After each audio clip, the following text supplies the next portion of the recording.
Welcome to the Bakersfield City Council meeting.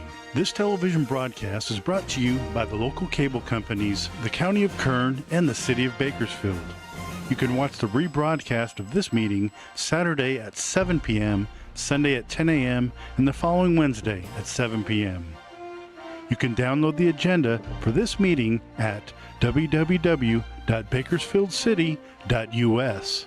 Presiding over this evening's meeting, the Honorable Mayor Karen K. Go.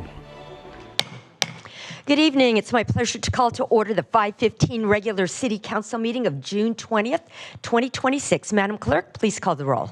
Mayor Go. Here. Vice Mayor Core. Here. Councilmember Arias. Councilmember Gonzalez. Here. Councilmember Weir. Here. Councilmember Smith. Councilmember Coleman. Here. And Councilmember Bashir Tosh. Here. Thank you. Welcome to all of you. Thank you for engaging in tonight's civic process. We have a group of City Hall summer interns here from the Bakersfield Youth Jobs Program, the Park and Mobile Recreation interns. Can you just wave at us? Welcome and thank you for serving. They'll serve here at our Parks and Recreation group, Recreation and Parks group, and it's always wonderful to have our interns here. We had the pleasure tonight of having Pastor James Ranger, who's the lead pastor at New Life Church, to offer the invocation. Pastor is an author and a musician, a very fine musician, and his whole family is extremely musical and very well known.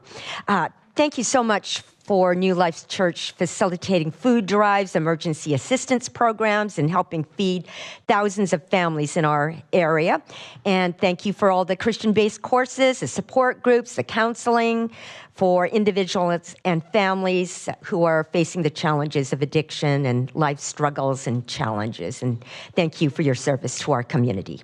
And then tonight, following the invocation, Alexander Muriel, city intern at the Finance Department, will lead us in the pledge. Alexander is participating in the City Hall Summer Internship Program, which is the 8-week summer program that provides high school students with hands-on experience in local government.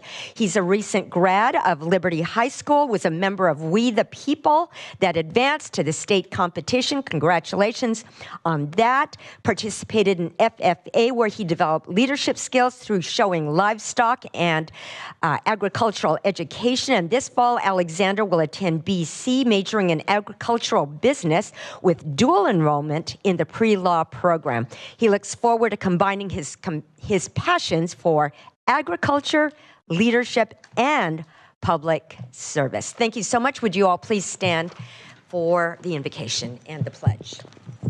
Pastor? Let us pray. Our Father in heaven, tonight we pause at the beginning of this meeting to acknowledge our need for your wisdom, for your guidance, and for your grace. We thank you, King of Heaven, for the city of Bakersfield, for the families who live here, the businesses that serve here, the communities of faith and organizations that care here, and the leaders who carry the responsibility of making decisions for the good of our community. We pray for our mayor, Mayor Go, our city council members, our city staff, our first responders, and all who serve the people of Bakersfield. Give them wisdom beyond their own understanding, patience in difficult conversations, courage to do what is right, and compassion for every person affected by the decisions made in this room. May tonight's meeting be marked by humility and clarity and respect, and a sincere desire to seek the common good. Help us to remember that behind every policy, every budget item, every discussion, and every vote are people, families, neighborhoods, children, seniors, workers, and future generations. Lord Jesus Christ, protect our city, strengthen our unity. Help us to be a community where justice, peace, opportunity, and kindness grow. We commit this meeting to you, to your care, and ask for your blessing over all that is said and that is done. In the name of our sovereign King of Heaven, we pray. In Christ's name, amen. Thank you, Pastor.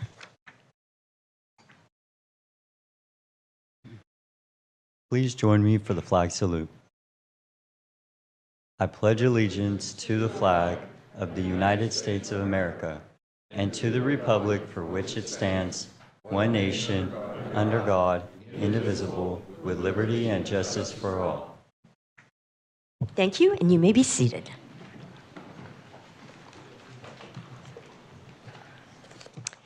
Here are a few guidelines to help our meeting run smoothly. We request that you turn off your phones. Please be courteous in the use of cameras and videos for safety reasons, and as a courtesy to others, no signs are allowed in the council chamber or in the lobby. Applause is allowed during the presentations portion of the meeting only, but not during other portions of the meeting. Consider this a first warning to everyone in attendance that conduct that disrupts this meeting may result in expulsion and/or the chambers being cleared.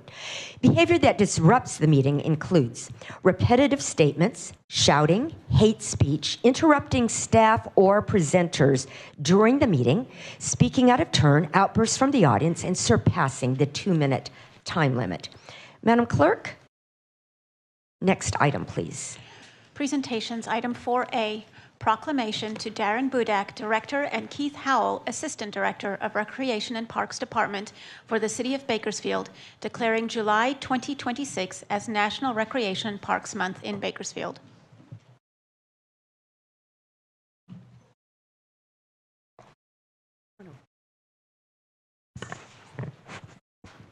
Well, welcome.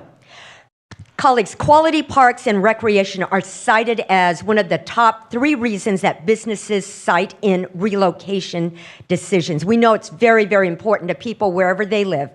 The Department of Recreations and Parks provides spaces for social connections and interactions. We are so grateful for that. In Bakersfield, you are responsible for 69? 68, soon to be 69 parks, 4 public pools, 10 spray parks, 2 sport complexes, and 2 skate parks, several golf courses, pickleball and volleyball courts galore, and 1 very large amphitheater. And today it is my pleasure to read this proclamation. Whereas recreational programs and parks are fundamental in establishing and maintaining our community's quality of life, providing citizens opportunities to participate in activities that improve physical and mental health. And whereas these spaces contribute significantly to our economic and environmental well-being, supporting local businesses, growing tourism, and increasing property values. And whereas recreation provides invaluable alternatives for adults and youth, fostering social bonds and creating inclusive, friendly spaces that promote lifelong learning and community belonging. Now, therefore, I, Karen Go, Mayor of the City of Bakersfield, do hereby proclaim July 2026 as Recreation and Parks Month in our city, and urge all residents to enjoy the social, physical, mental, and environmental benefits derived from the city's parks, streetscapes, and programs. It's my pleasure to be able to present this to you, Darren Budak, Director. Come on up and offer some comments. Thank you, Mayor, Council. As the Mayor said, I want to say I accept this on behalf of my staff. We have literally hundreds of people, and we have some of them out here tonight who go out there each and every day and do an amazing job, from the maintenance to the recreation to our aquatics program. So our staff does a phenomenal job making sure we offer these programs and these facilities to the best of our ability. They go out there literally 7 days a week, from our park rangers to our park maintenance and stuff, and do an amazing job. And one thing that we always tell our staff is, you really need to get out there and see how people enjoy these facilities, because they are literally life-changing, from our programs to our parks and stuff. So we consider ourselves an essential part of the community and look forward to providing this service each and every day. Thank you. Give it up for our parks.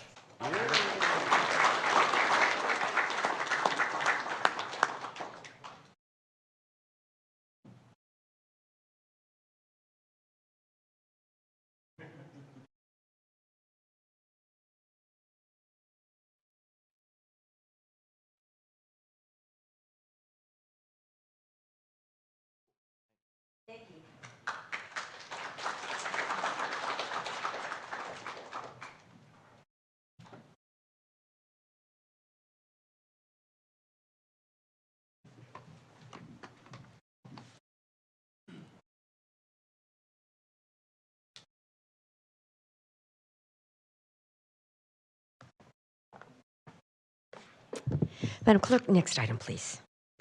Public statements.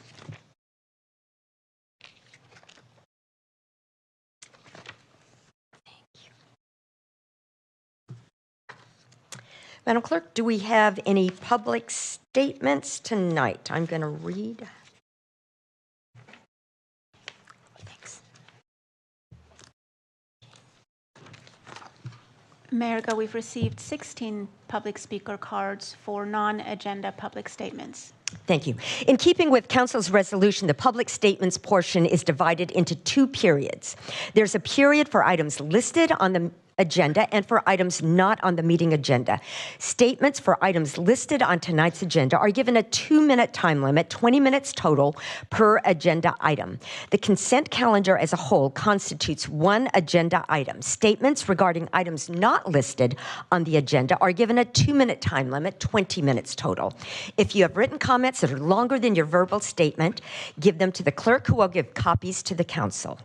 If you're here to make a public statement, please fill out a public speaker card. Give your completed card to the clerk. Actually, put it in that tray. We ask that you mark whether you're here to speak on an item listed on tonight's agenda or on a matter not on the agenda. Speakers who do not identify a specific agenda item will be presumed speakers for the non-agenda portion and will be called during the non-agenda portion of the meeting.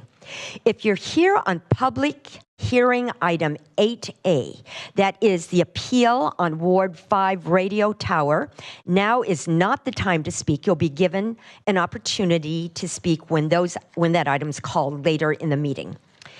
Madam Clerk, do you have any public speakers now for items not listed on the agenda? Mayor Go, we've received 16 public speaker cards for items not listed on tonight's agenda. The first 3 speakers are Steve Miles, followed by Natisha T. Johnson, followed by J.C. Medina.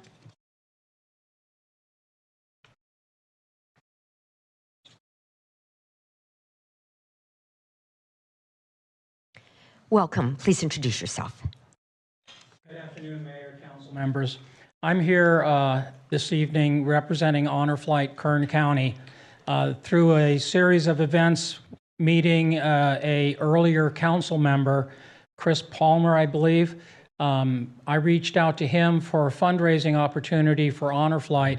Basically, we don't fly if we don't fundraise, and the previous district supervisor in my area had donated in the past, so I reached out to Chris.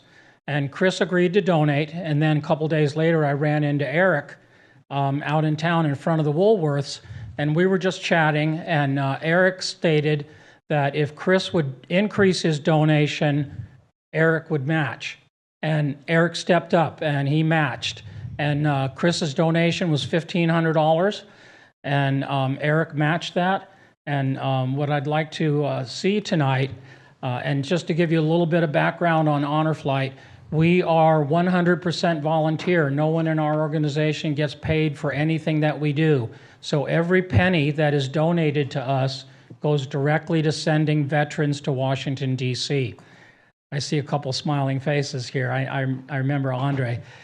So with that said, and being that I'm the chair for fundraising and on the board of directors, I reached out to Eric, and I'd like to see if Eric would have anything to add to this comment tonight. Yeah, thank you so much for coming out, and thank you for all that you do for our veterans. I myself grew up in a family full of veterans who have served this country, and so just want to say thank you for everything that you do, and to the entire team, because it's a collective effort that it takes in order to get everybody over to Washington, D.C. So Supervisor Parlier and I are known to be a little bit competitive with one another, so super excited to put that to good use and to be able to contribute just a little bit to the work that you all do, and would like to invite my colleagues to join me in making sure that we can get some more veterans out to D.C. Thank you. That's quite a challenge for the staff. Thank you. Thank you. Next speaker, please. Thank you. T. Johnson, followed by J.C. Medina. Welcome. Please introduce yourself. Thank you. Good evening, Mayor, City Council members, Christian Clegg, City Manager. My name is Natisha Johnson. I am the Executive Director of the Bakersfield College Launchpad, and I wanted to take a moment during this public comment to provide a brief update and most importantly, express my sincere gratitude. When the city partnered with Bakersfield College Launchpad to invest in entrepreneurship, it was an innovative and somewhat unorthodox approach. Community colleges are not traditionally known for leading economic development in this way, but together we've demonstrated that this model works. Since 2023, Launchpad has provided over 4,000 touch points to support. This includes over 700 women-owned businesses, 400 Hispanic-owned businesses, 400 Black-owned businesses, 41 Asian-owned, and 39 veteran-owned businesses. Together, we have awarded over 181 grants investing in nearly $1.5 million directly into Bakersfield's small business community.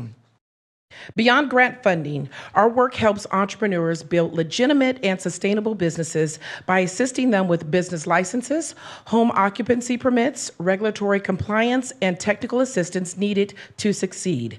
As these businesses grow, they create jobs, strengthen neighborhoods, and generate additional revenue for the city of Bakersfield.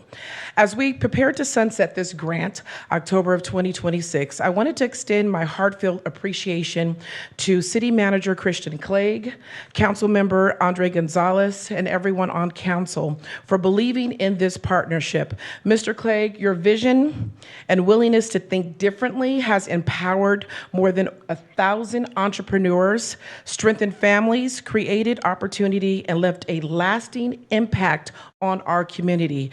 Thank you for your leadership and all that you do. And to the council, thank you for your continued support for investing in the small businesses that make Bakersfield stronger. Thank you. Thank you, Ms. Johnson. Look, you timed your speech to exactly 2 minutes. Good job.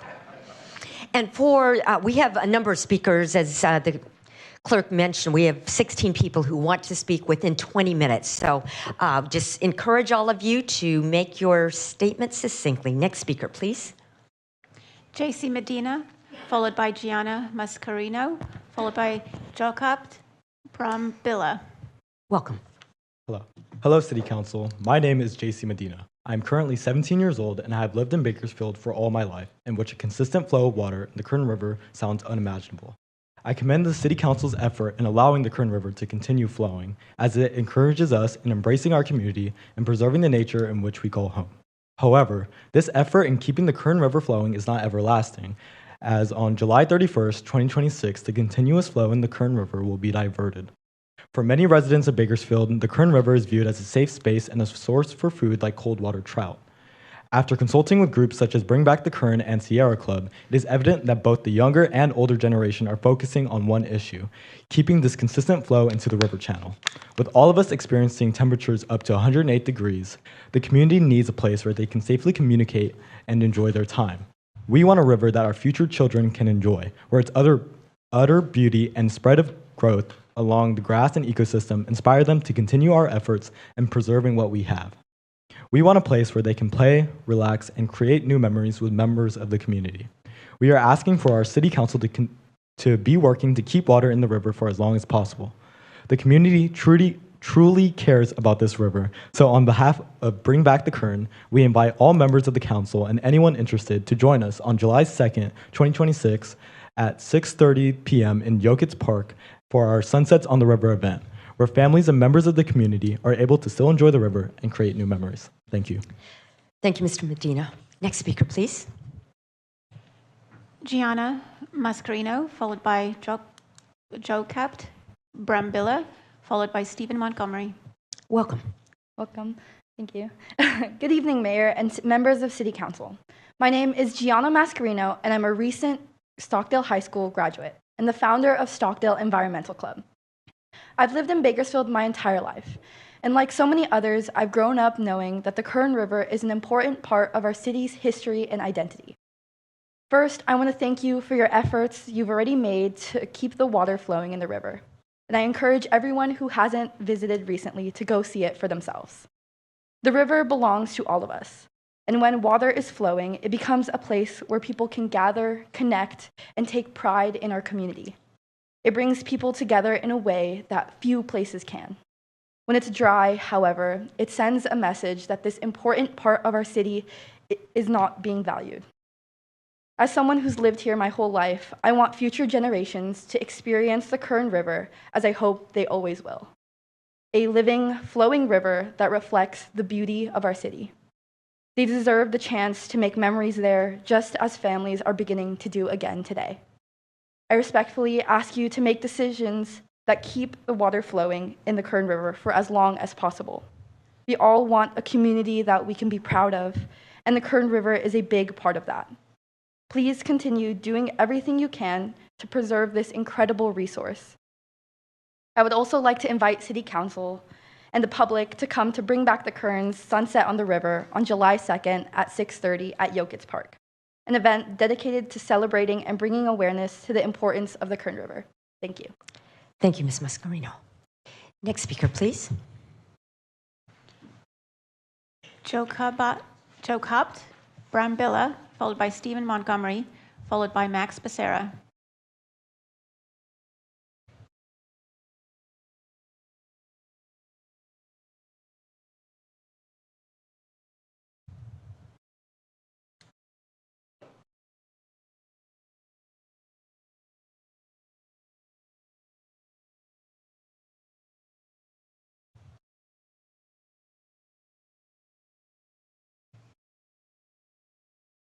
Sorry, I'm a little bit nervous.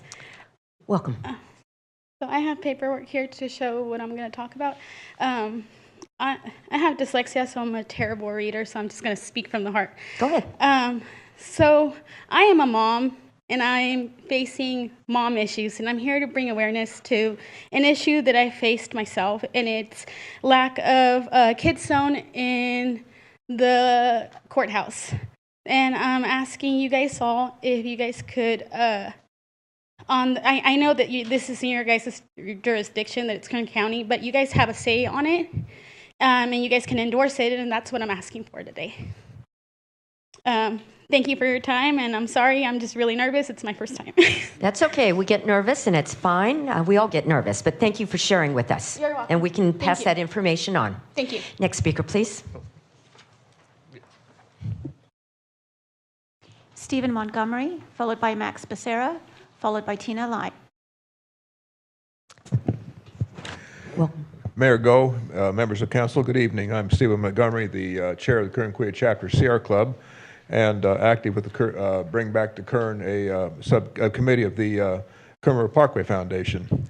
Critics of a flowing urban Kern River had decried what they call our desire for aesthetics, as they pose themselves as the adults in the room, while those of us who advocate for a flowing Kern are looked at as somewhat naive, uninformed do-gooders seeking to add an impractical element to our community. They view our reasoning as trivial for restoring a flowing urban Kern River. There are several important reasons beyond what is admittedly attractive option of having a real Kern River versus a dry riverbed. But with little time to cover these reasons, I'll keep it short. Carbon sequestration. There's been a recent focus on using expensive and questionable technology when sitting right in front of us is an option for getting help from nature herself. Carbon sequestration is what trees and other green foliage do. A flowing Kern River through town would sustain the natural riparian habitat along the river route. Never mind how attractive a riparian habitat is to the area, it would contribute to needed carbon sequestration and along with its appearance. That is part and parcel to our very real issue of our poor air quality. Whether or not we have what it ranks as the dirtiest air in the nation, it's indisputably dirty and harmful to breathe. A riparian corridor through town would contribute to in a positive way toward cleaner air, and that right there should be an important consideration to answer those who would prefer diverting the river upstream for their economic advantage. Additionally, a river with water in it is accompanied by the foliage of a riparian habitat along the routes, also has the natural cooling effect on the area, something those of us who live here can well appreciate here at hot Bakersfield. Meanwhile, what we see, big money interests fighting those efforts of what is so much about wise use, as they call it. It's actually about preferred use. That is the greatest financial Mr. benefit to Montgomery? a selected few. Mr. Montgomery, your time is up. Can you bring your comments to a close, please? Okay.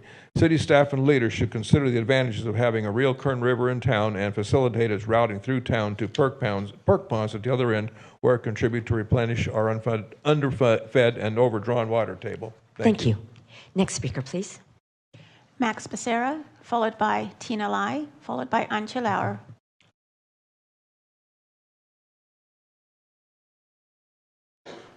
Welcome. Welcome. Thank you.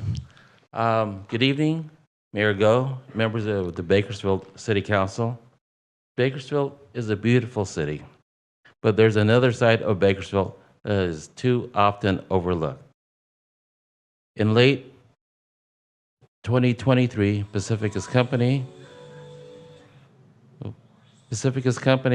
the Moore Partners, and Sunrise Global Development made a significant investment and long-term commitment to help transition East Bakersfield and Southeast Bakersfield. But before we could begin building our new communities, we first had to address a serious problem that had plagued the area for many, many years. That is illegal dumping. What we found was very alarming. Hundreds of acres were littered with abandoned vehicles, construction debris, broken concrete, discarded furniture, illegal dumping, and visible homeless encampments, conditions that would not be accepted in any other part of Bakersfield. Rather than waiting for someone else to act, we took the responsibility. Rather than waiting for someone else to act, we took that responsibility, and over a 7-month period, we cleaned up and restored more than 100 acres of land at our own expense. Thousands of pounds of debris were removed, and for a brief period, we thought visible change was possible. This here is a brief video showing the current conditions in Southeast Bakersfield. As you take a look at all the slides here, I'm just disappointed in what has happened here. We spent over $100,000 just to clean up back in 2004. Seven months later, or 2024, 7 months later, it came back with a vengeance. This is not acceptable. Illegal dumping has returned. No neighborhood in Bakersfield should be treated as a dumping ground, and no family should have to live right next to illegal dumping and debris. The conditions you have seen would not be accepted in any other area in the city of Bakersfield. Thank you, Mr. Becerra. Can you bring your comments to a close, Yes. please? So, thank you, Mayor. So we ask for your partnership, your leadership, and your commitment in addressing this growing problem and ensuring that Southeast Bakersfield receive the same attention and respect as in other parts of our community. Thank you, Mayor. Thank you, Mr. Becerra. Next speaker, please. Tina Lai, followed by Anja Lauer, followed by Eddie Lane. Good evening, Welcome. Mayor, council members, and city staff. My name is Tina Lai. We are the land developer group for the Oro High School area. For the last few years, we have invested over 11 million in the southeast part of Bakersfield. Every year, the carrying cost is over $500,000. We are spending over $100,000 to clean up the area last year. However, all the trash came back. So we need your help. We need the city's help. We cannot do it alone. We really appreciate the city of Bakersfield helping us, all your support in the past. But together, only if we do it together, we can bring a lot of nice and affordable homes in this area. So we're just here to ask for help for the city to help us clean up the trash, or maybe give them ticket when people are illegal dumping, or maybe, I don't know, give them citation or something, discourage them dumping over there. And also, a lot of people are camping there. It's not safe. We should have police enforcement help us to evict those people or help them to get into housing. So this is our asking, and we have really appreciate for the city of Bakersfield. Thank you. Thank you, Ms. Lai. Councilmember Arias. Thank you, Mayor, and thank you, Max Becerra, and thank you, Tina, for everything that you have done for the city of Bakersfield, but specifically for Southeast Bakersfield.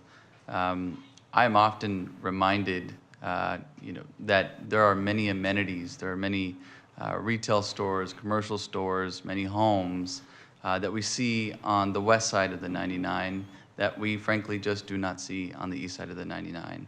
And the reality is it's difficult and challenging to develop. And I think this is one case in point where we are running into a roadblock that continues to persist that is preventing us from being able to see some of those in real time, some of those changes that are coming to Southeast Bakersfield and specifically to the MLK corridor. And so I just want to say thank you for your continued commitment to Southeast Bakersfield, to MLK Boulevard. $11 million is no drop in the bucket. So thank you to Tina and all of your partners for seeing the opportunity in Southeast Bakersfield. But more than that, thank you for also investing in cleaning up and making sure that this entire corridor is primed, looks good, and is ready for construction. So I would argue that you all have done your part, and I think that it's our turn to also do our part and help out in a couple of different ways. And so with that, I actually want to make a three-pronged referral tonight. The first is that we work with the Bakersfield Police Department to step up our enforcement efforts out along the corridor. We have the laws on the books as it relates to illegal dumping, as it relates to trespassing, and I think we could be doing more, particularly with newer technology that we've invested in to make sure that we are holding those bad actors accountable. The second that wasn't mentioned tonight, but was shared yesterday in conversation is that Max, Tina, and team are preparing to add some significant signage on many of their larger parcels to deter folks from trespassing and illegal dumping. So I would like to ask for their team to connect with our city attorney to make sure that we have the proper codes on the books out there on that signage to ensure that folks are aware that they will be held accountable if in fact they're found violating the law. The last piece is that we actually work with the city manager's office to identify some funding to be able to help and assist this team in abating a lot of the illegal dumping and debris that we find. Oftentimes, if we don't address the problem quickly, it will quickly grow. If one person sees that there's already a pile of trash, the second person may also dump their trash there. And so I would like to ask that we look for some funding to be able to help assist on an ongoing basis in abating those properties. Thank you. Thank you, Councilmember Arias. Madam Clerk, next speaker, please. Ansha Lauer, followed by Eddie Lane, followed by Jesse Bowman.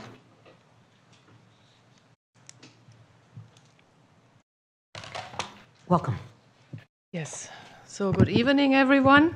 So my name is Antje Lauer. I'm a professor at CSUB, Department of Biology, and I'm also a member of the Sierra Club. Bakersfield has a lot of problems, as we already heard. I am here to talk about the trees.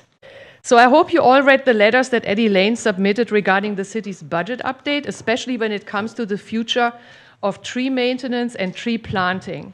So today I'd like to point out that the current tree plan, together with its Appendix H, that was initiated by CSUB and which received 175 signatures back in November 2024, should not just be adopted, but turned into a policy or resolution that is enforceable. We just talked about enforcement being important with the dumping. We also need enforcement for tree-related issues. We have many policies and ordinances in our city, but what are they worth when they are not enforced and not enforceable? Next, I'd like to state that the Tree Advisory Group is working on an update of the Street Trees Municipal Code 1240 that is lacking details such as the protection of mature trees and has very few specific goals or objectives, and those that are included, such as replacing dead trees within a certain time frame, are not enforced, as we have witnessed in the past, without consequences. This has to change if our common goal is to increase Bakersfield's tree canopy cover. We have support from the Bakersfield community shown by more than 600 signatures on our petition on change.org that was shared last council meeting, but it never made it into the minutes for some reason. I have copies of the issue if you weren't able to have a look at it. This is the tree petition that we put out, and I updated it today. Lastly, my students and I, we have continued the tree inventory for the city, having started with Martin Luther King Park, and we will do Jefferson Park next. We start in the fall of 2026, also together with Bakersfield College, with Professor Arroyo, Professor Reynaldo Arroyo, who is a licensed arborist. So we will be professional about it. Thank you. Thank you, Ms. Lauer. Next speaker, please. Eddie Lane, followed by Jesse Bowman, followed by Eric Mora. My name is Eddie Lane Welcome. with Sierra Club. Good evening. Thank you, Vice Mayor Kaur, for taking seriously the suggestions that have been made again and again from the community regarding increasing the city of Bakersfield's tree canopy. The young voices of 15-year-old Valentina and 19-year-old Carter 2 weeks ago told us why trees need to be protected and valued. They represent the future of this community. What we're asking today reflects their hopes. To follow up on the referrals 2 weeks ago, in yesterday's letter, we made specific requests which we're asking be referred to the city manager's office.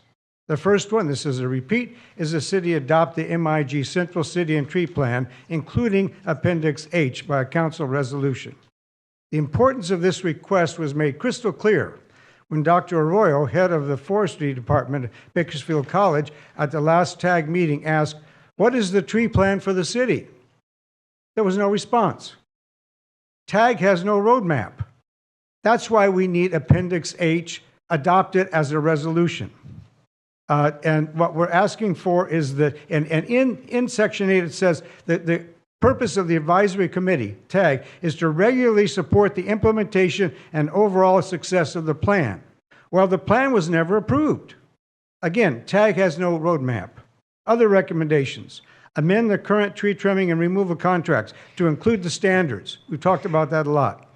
Place photos on the city's website so that the city, those who are interested in trees can have a chance to comment before they are removed. Provide monthly reports. This is so important. You need monthly reports of trees trimmed, removed, purchased, and planted. And establish a tree trimming cycle consistent with the standards. Mr. Clegg's already said he would do that. And develop a plant-a-tree program. So there's a lot in the agenda, but we're anxious to see progress. Thank you. Thank you. Next speaker, please. Jesse Bowman. Welcome. City Council. I'm here representing Max and his team with Tina.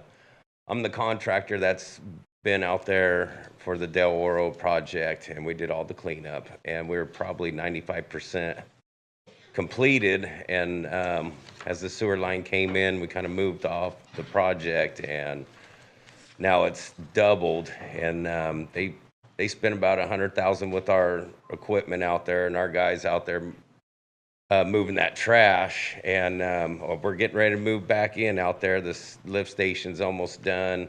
And when we blockade this property, the first 100 acres out of 400 acres, I think they got out there, all the stuff, all that dumping zone, well, yeah, you won't be able to get in besides the fire department, but they're just going to want to move across the street. So it would be nice if they had someone patrolling it, because they're willing to develop a whole new side of Bakersfield and cleaning up a town that's a part of town that's probably been forgotten about for the last 30 years. So thank you guys. Thank you. Next speaker, please. Eric Mora.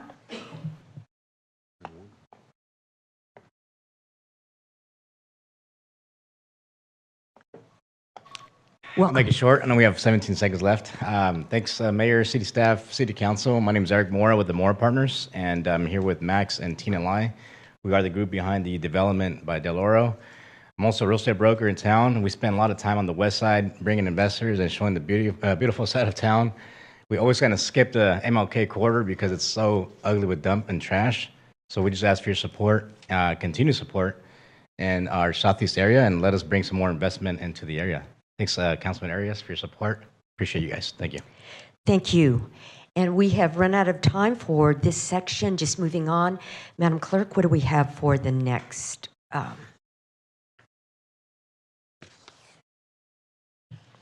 Mayor Go, we have received 11 speaker cards regarding deferred business item 10A. Would you please call them, please? The first 3 speakers, Jennifer Haratani, Michelle Peters, followed by Robert Miller.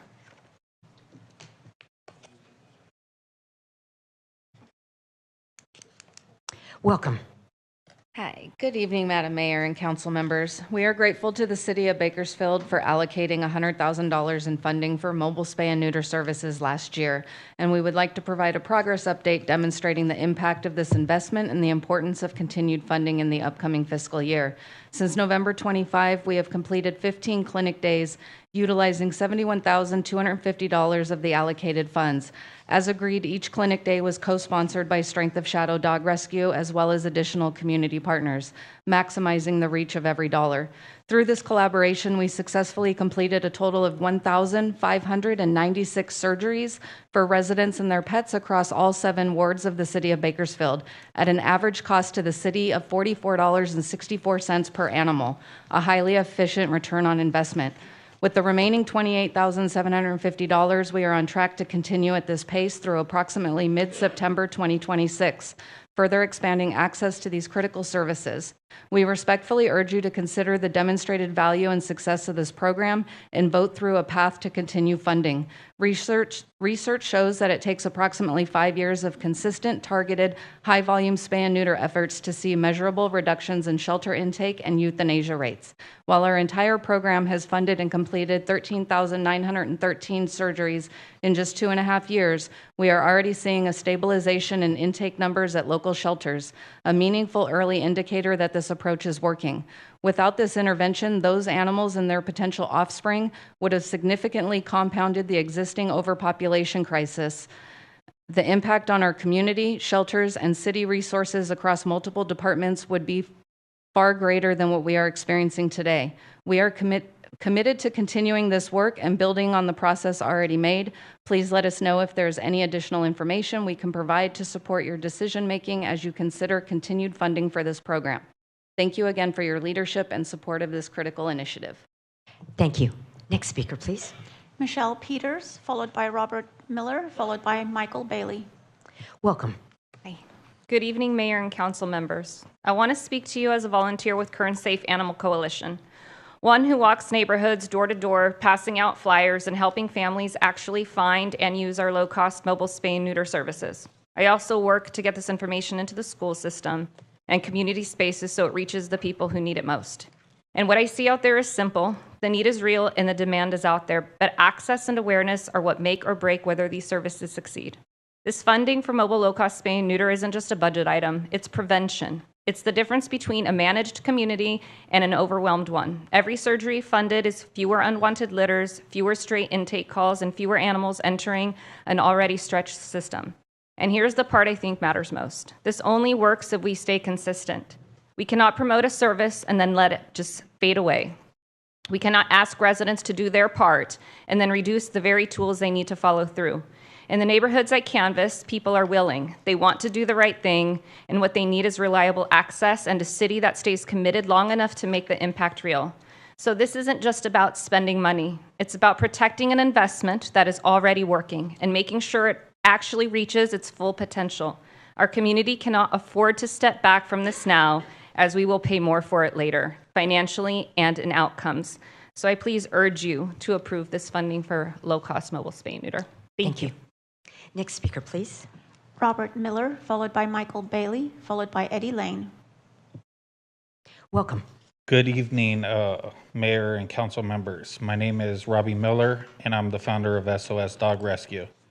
I'm here today to ask the City of Bakersfield to continue the investment in low-cost mobile spay and neuter services Every day in our community, we are seeing the consequences of too many animals and not enough homes. Shelters are full, rescues are full, fosters homes are exhausted. Animals are being abandoned, born on the streets, and suffering in our neighborhoods. We need to stop the suffering before it starts. The reality is that we cannot adopt our way out of this problem. We cannot rescue our way out of this problem. We have to prevent it. Many families want to do the right thing, but veterinary costs can be difficult to afford.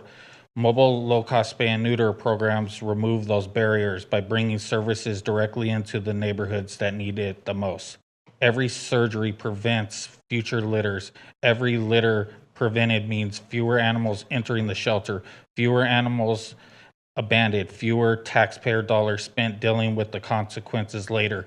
When we talk about animals suffering, we often focus on shelters, but suffering begins long before animals reach the shelter. It happens when unwanted litters are born with nowhere to go. It happens when animals live on the street, are hit by cars, or become sick, or continue reproducing. Prevention is the most humane and cost-effective solution available. This investment is not simply about animals. It's about supporting families, protecting neighborhoods, reducing shelter populations, and making Bakersfield a healthier and safer community. I ask the city of Bakersfield to continue funding low-cost mobile spay and neuter services because preventing suffering is far less expensive than trying to solve the crisis after it's already existed. Thank you for your time and consideration. Thank you, Mr. Miller. Next speaker, please. Michael Bailey, followed by Eddie Lane, followed by Michael Turnipseed. Welcome. Hello, City Council and Mayor Go. My name is Michael Bailey, and I'm a resident in Ward 6. And I am deeply concerned about the usage, both current and prospective, of advanced surveillance cameras in our community in general, as well as with the Flock cameras, which are currently in use in particular. While Flock has an extremely questionable history with a well-documented past of poor cybersecurity practices, illegal and unauthorized access by individuals and by federal law enforcement, and deceptive commercial practices, it is my conviction, and the conviction of many, that merely switching to a different contractor for these cameras and these services can never address the concerns of myself or your other constituents. Specifically, any surveillance system implemented would face insurmountable issues with both consent and safety. With regards to consent, a 2025 bipartisan survey showed that fewer than 30% of Americans believe it is acceptable for the U.S. government to monitor the activity of U.S. citizens. Less than 21% of Americans believe it was acceptable for the U.S. government to monitor public social media posts. And I would challenge anyone in this government to tell me with a straight face that a majority of their constituents would desire 24/7 tracking of their moments accessible without a warrant. With regards to safety, just 2 days ago, the NSA, the most sophisticated cyber warfare organization on the planet, announced that Anthropic's latest AI model was able to breach its entire system in a matter of hours.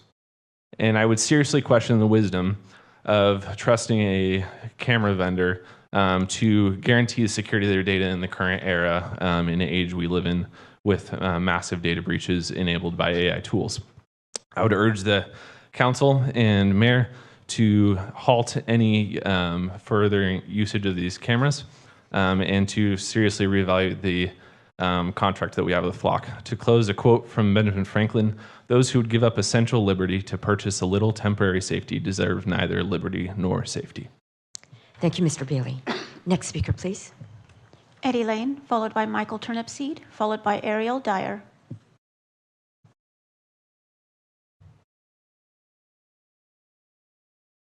Welcome. Well, I'm back. I didn't realize these were quite together like this.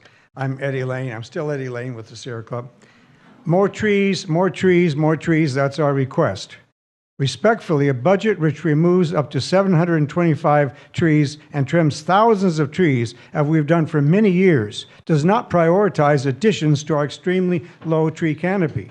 We're asking for a change of direction, prioritizing the planting of trees. We're asking that $500,000 from the existing budget be reallocated to plant trees.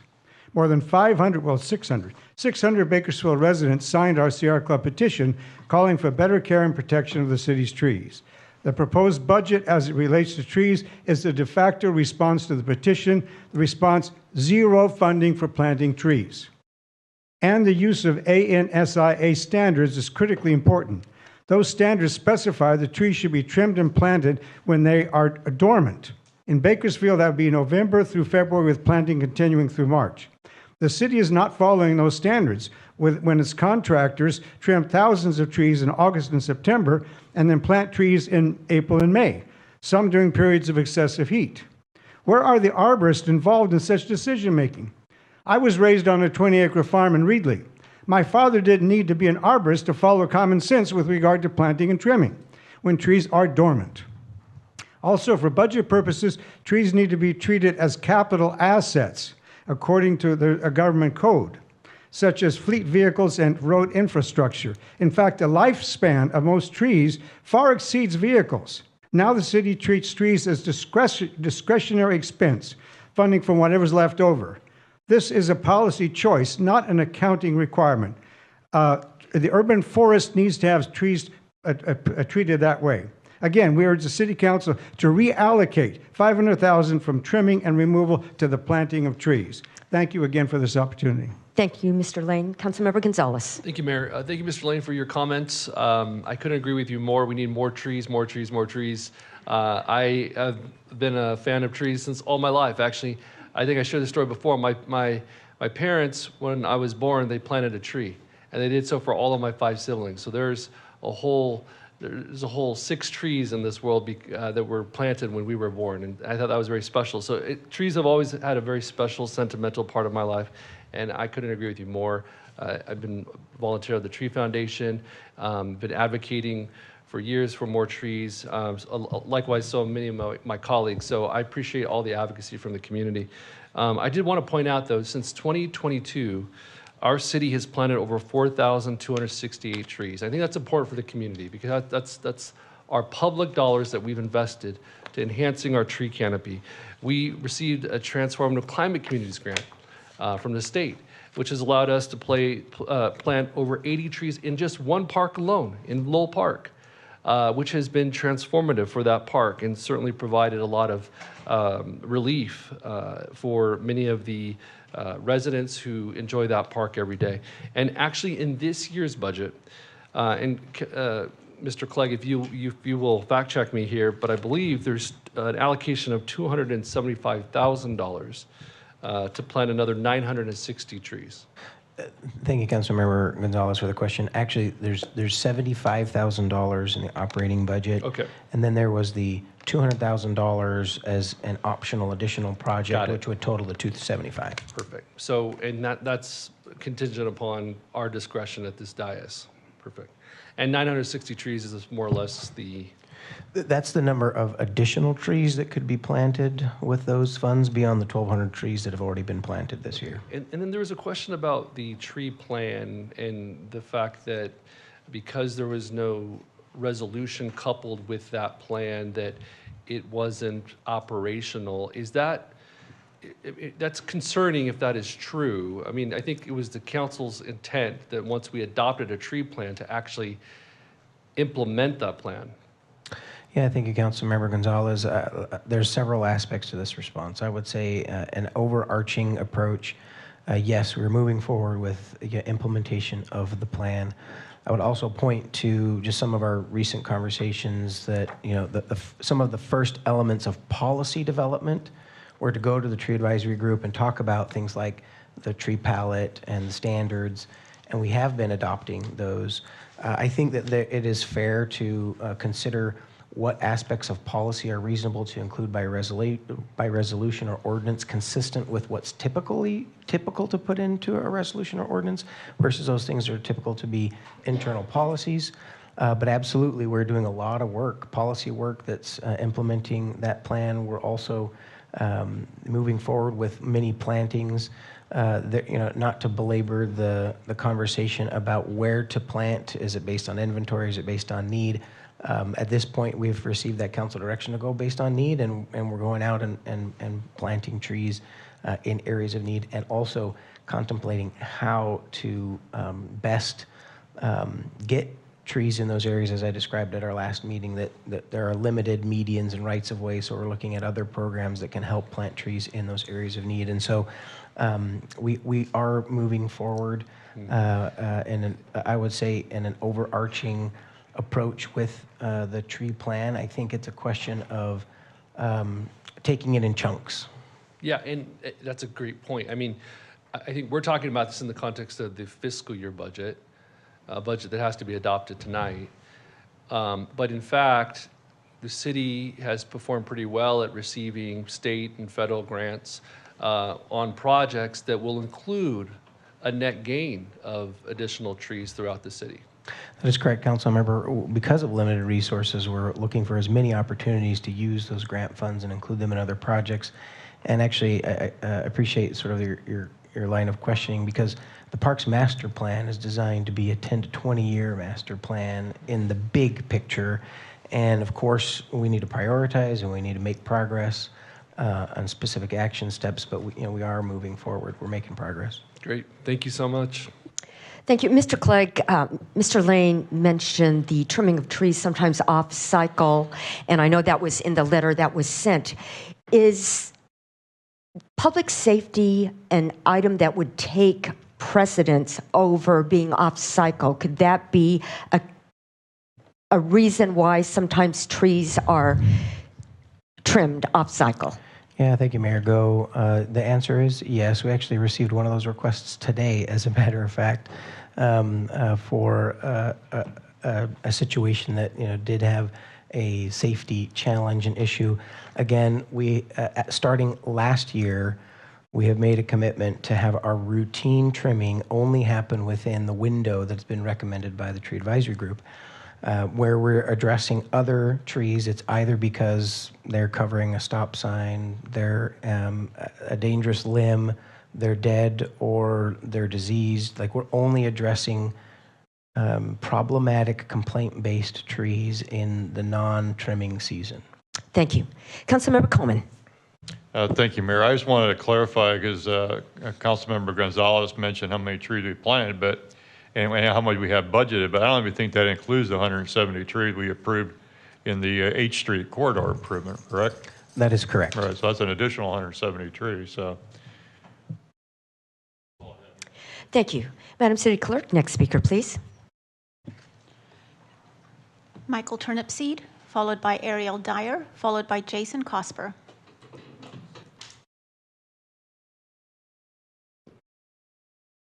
Give the council program to follow here. Mayor, members of the council, I am Michael Turnipseed. I represent the Kern County Taxpayers Association. I'm here to make a few comments about the budget you're going to be adopting later. This budget does not tell the public whether it's structurally balanced or not. This is the single most important number in the book, and the public can't find it. This budget does not fix the cost curve. We have trimmed, but we have not reformed. This budget does not address subsidies that has been autopilot for over 30 years. The Consolidated Maintenance District has not raised its assessment since 1996. Every year since then, general fund has covered a larger and larger part of park and median maintenance in one part of town. Now close to $4 million a year. The budget rolls forward for the 31st year with no plan to change it. This budget does not fund the single largest liability, which, as we've talked about many times, is wastewater. We are paying for it 1 year at a time with no long-term plan before this council or the public. And this budget does not answer your own city manager's warning that our business sales tax needs to double or triple for the city to survive. There is a diagnosis and process. There is no growth strategy to meet it. This council needs to commit to publishing a one-page general fund condition statement, revenue, spending, surplus or no surplus, and ending reserve at the front of every budget. Commit to a funded multi-year wastewater plan that the public can see and understand. And finally, commit to the reopening of the CMD before it consumes another decade of general fund dollars. Thank you very much. Thank you, Mr. Turnipseed. Next speaker, please. Ariel Dyer, followed by Jason Cosper, followed by Terry Maxwell.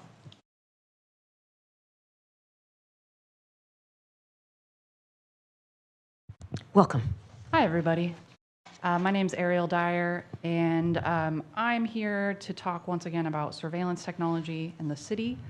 Last time we were here, the city of Bakersfield said we don't share surveillance data with ICE. Here's the problem with that. We don't currently have a way of knowing that. Let me clarify why that is. So taking the police department and the city at your word, setting aside the notorious lack of oversight in accessing this sort of technology, which we've seen nationally, assuming the premise that we do not share data with ICE, this only covers BPD's settings and usage of our footage. If our data sits in Flock's national network, and that's not a hypothetical if, it does sit in Flock's national network, thousands of other police agencies can search it. So can Flock, which not only is having the hardware, firmware, and software that we use to surveil, but it also hosts the data on their servers. Our individual whereabouts can reach ICE without BPD ever choosing to share them. This was found in Bend, Oregon, for instance. Of course, at this point in time, those responsible for this technology's operation in our city aren't looking for such common misuse. When we requested data under the California Public Records Act, BPD claimed that no annual audit reports exist.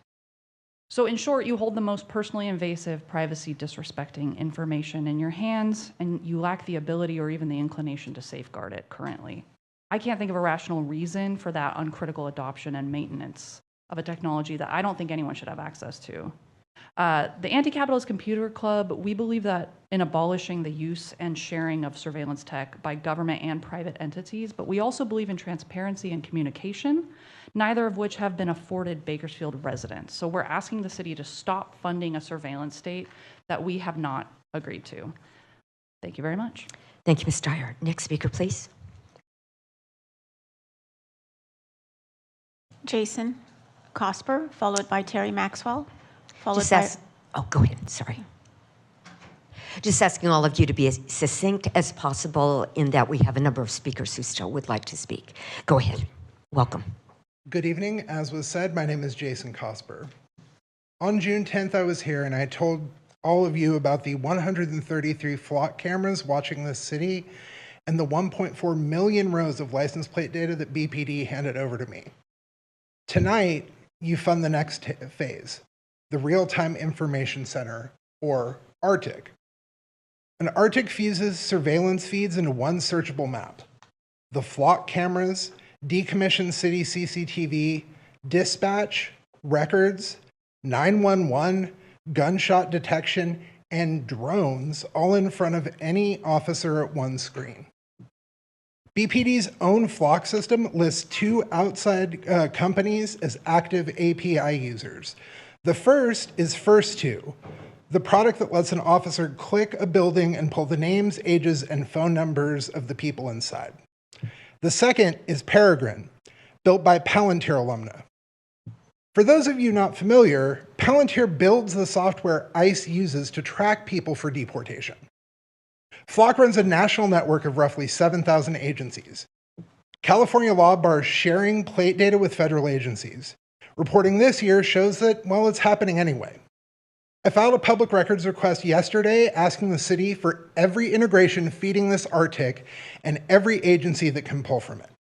You are funding a fusion center while the people paying for it cannot see who feeds it, who searches it, or who outside Bakersfield can pull from it.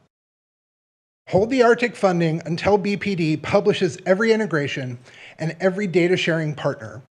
Put hearings and annual audits in writing before another dollar moves. The cameras went up without our input. Do not fund the machine that wires them together the same way. Thank you. Thank you, Mr. Cosper.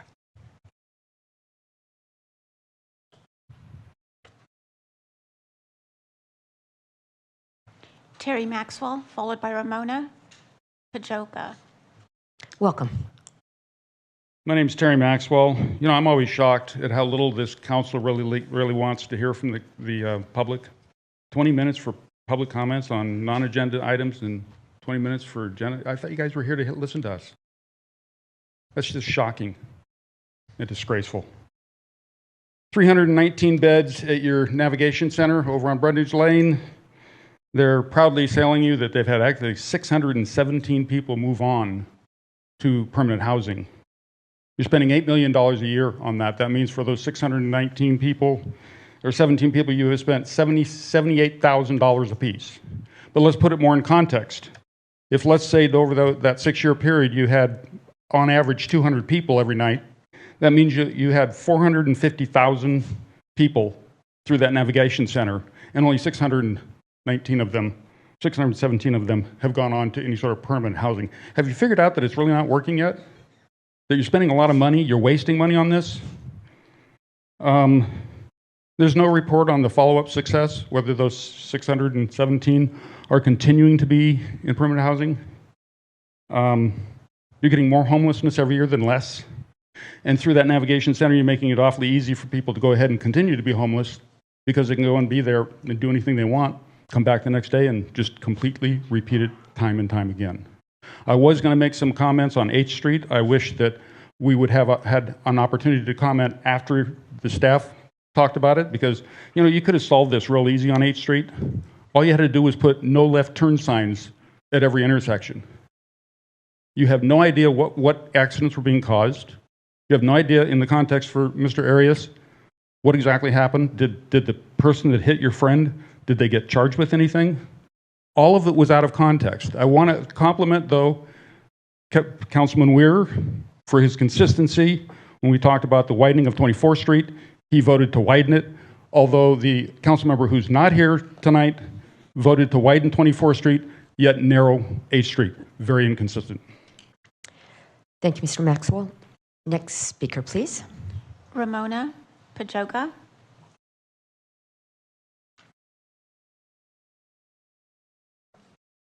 Good evening. My first time here, sorry. I just wanted to talk the two. Can you just lower the mic a little, please? Thank you. Appreciate it. I just wanted to talk about the flock cameras. I wanted to ask City Hall to halt any further expansion and cancel the flock camera contract. I want to publish camera locations and usage logs and would like to require you to hold public hearings before approving any further surveillance tech or if you do any contract renewals. We want to make sure there's no more tech for surveillance without voter approval and annual audits. Thank you so much for your time. Thank you. Next speaker, please. Christy Trotter.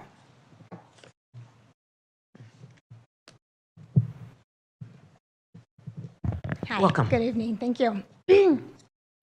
Again, my name is Christy Trotter. I'm a city resident, and I'm just here to ask you to allot money for the mobile spay and neuter. We all know we have way too many dogs and cats, and that's super obvious driving around and going to any shelter. The only way to tackle the problem is prevention, and obviously spay and neuter is the best prevention out there. So I think it's definitely worth investing as much as you can into the prevention of the problem rather than the aftermath of the problem. Thank you. Thank you, Ms. Trotter. Next speaker, please. Rosa Lopez.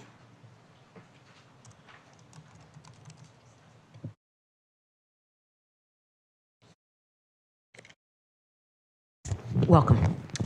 Good evening. My name is Rosa Lopez, and I'm here to reiterate my call that you reimagine a public budget process that centers the people. As you see tonight, people are interested in participating and influencing how our tax dollars are allocated. We are asking you to invest in programs and services that address the root cause of social issues and improve the quality of life for everyone, regardless of our zip code. Our tax dollars should support proven community-based strategies to address these public safety challenges. The Bakersfield Police Department has become a default for all social issues. However, evidence suggests that simply increasing police budget does not necessarily prevent crime or improve public safety. True public safety is achieved through strong communities, accessible services, meaningful opportunities, and public trust that strengthen social connections and create safer communities. I urge you to expand and preserve the Bakersfield urban forest, including efforts championed by organizations such as the Sierra Club and the Arbor Day Foundation. Trees provide shade, reduce extreme heat, improve air quality, enhance public safety, public health, and make neighborhoods more attractive and safe. I also urge you to really schedule a community space where people can really talk about the concerns and issues of community being surveilled through flock technologies. Thank you. Thank you, Ms. Lopez. Madam Clerk, do we have any other speakers for this portion? Margo, that was our final speaker for this portion. Thank you. And I know we have a lot of items to address tonight, and so let's take a 10-minute break, and we'll come back.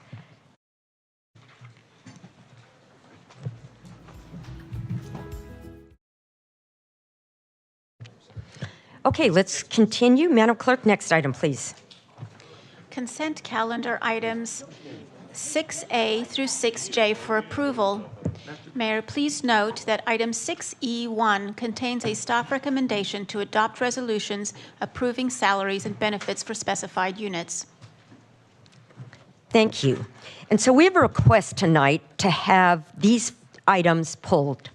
6E1, 6F1, 6H5, 6J2, 6J3, and those are requests from Councilmember Weir, and then Councilmember Bashir Tosh also asked for 6J2 and 6J3 to be pulled. Additionally, Councilmember Bashir Tosh would like 6J5 pulled.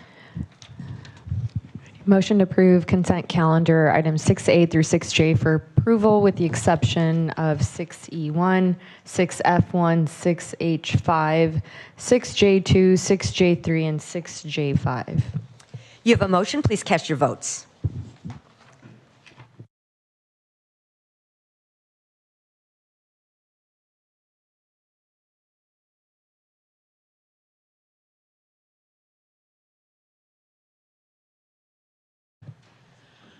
Motion is approved with Councilmember Smith absent. Thank you. And now we're going to take a motion on 6E1, 6F1, and 6H5. Vice Mayor. Motion to approve consent calendar items 6E1. Oh, I'm so sorry. Okay, you do want to talk. Okay, Councilmember Weir does want to talk. I thought you didn't. Okay, go ahead. Thank you, Mayor. I'm sorry this is a little confused up here. You know, it's kind of strange right now. We're just finishing up with our water explorations and ways to treat our wastewater, and we've got something in place now that we can use. And if it stays this way through fruition, it will be a $1 billion project. It will cost us $1 billion. That is that's a lot of money. And when I look at tonight's budget that we're going to vote on eventually, I looked and I saw that, you know, in 1970s, maybe 72 or 3. Our budget was about about $600 million. And if we continue going the way we are going right now, with the budget that we have right now, this is basically $1 billion budget for 1 year.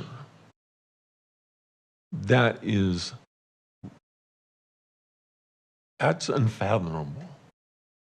There's no way that we can survive with that kind of spending. It is abhorrent. And unless we get a handle on this, unless we stop the spending and we start using our people wisely and put them in a position where they can be successful, what are we going to do? Because next year's budget's going to come, and it's still going to be almost impossible. And up here, what I hear is, well, you know, it's been a tough year. It's been a hard year, and we had to sacrifice. I don't think we sacrificed a whole lot. I mean, if we're going to have a $1 billion budget this year, that is ridiculous. And there's no way that we should be spending money to come up with a $1 billion budget. And with that,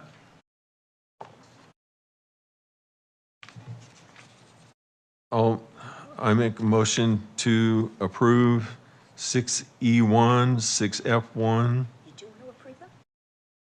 Pardon me? I thought you wanted to vote against them. I am, okay.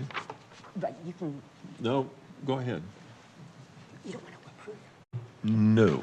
Okay, then you can make a motion to not approve, or she can make. How about if the vice mayor Okay. makes a motion? You make a motion to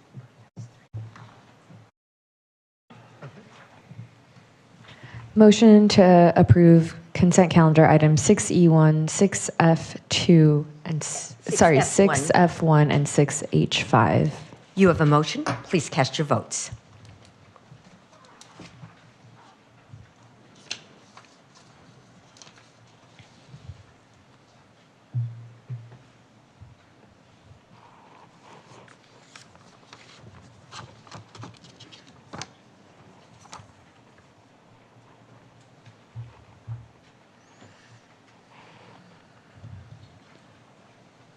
Motion is approved with Council Members Weir and Bashirtash voting no, and Council Member Smith absent.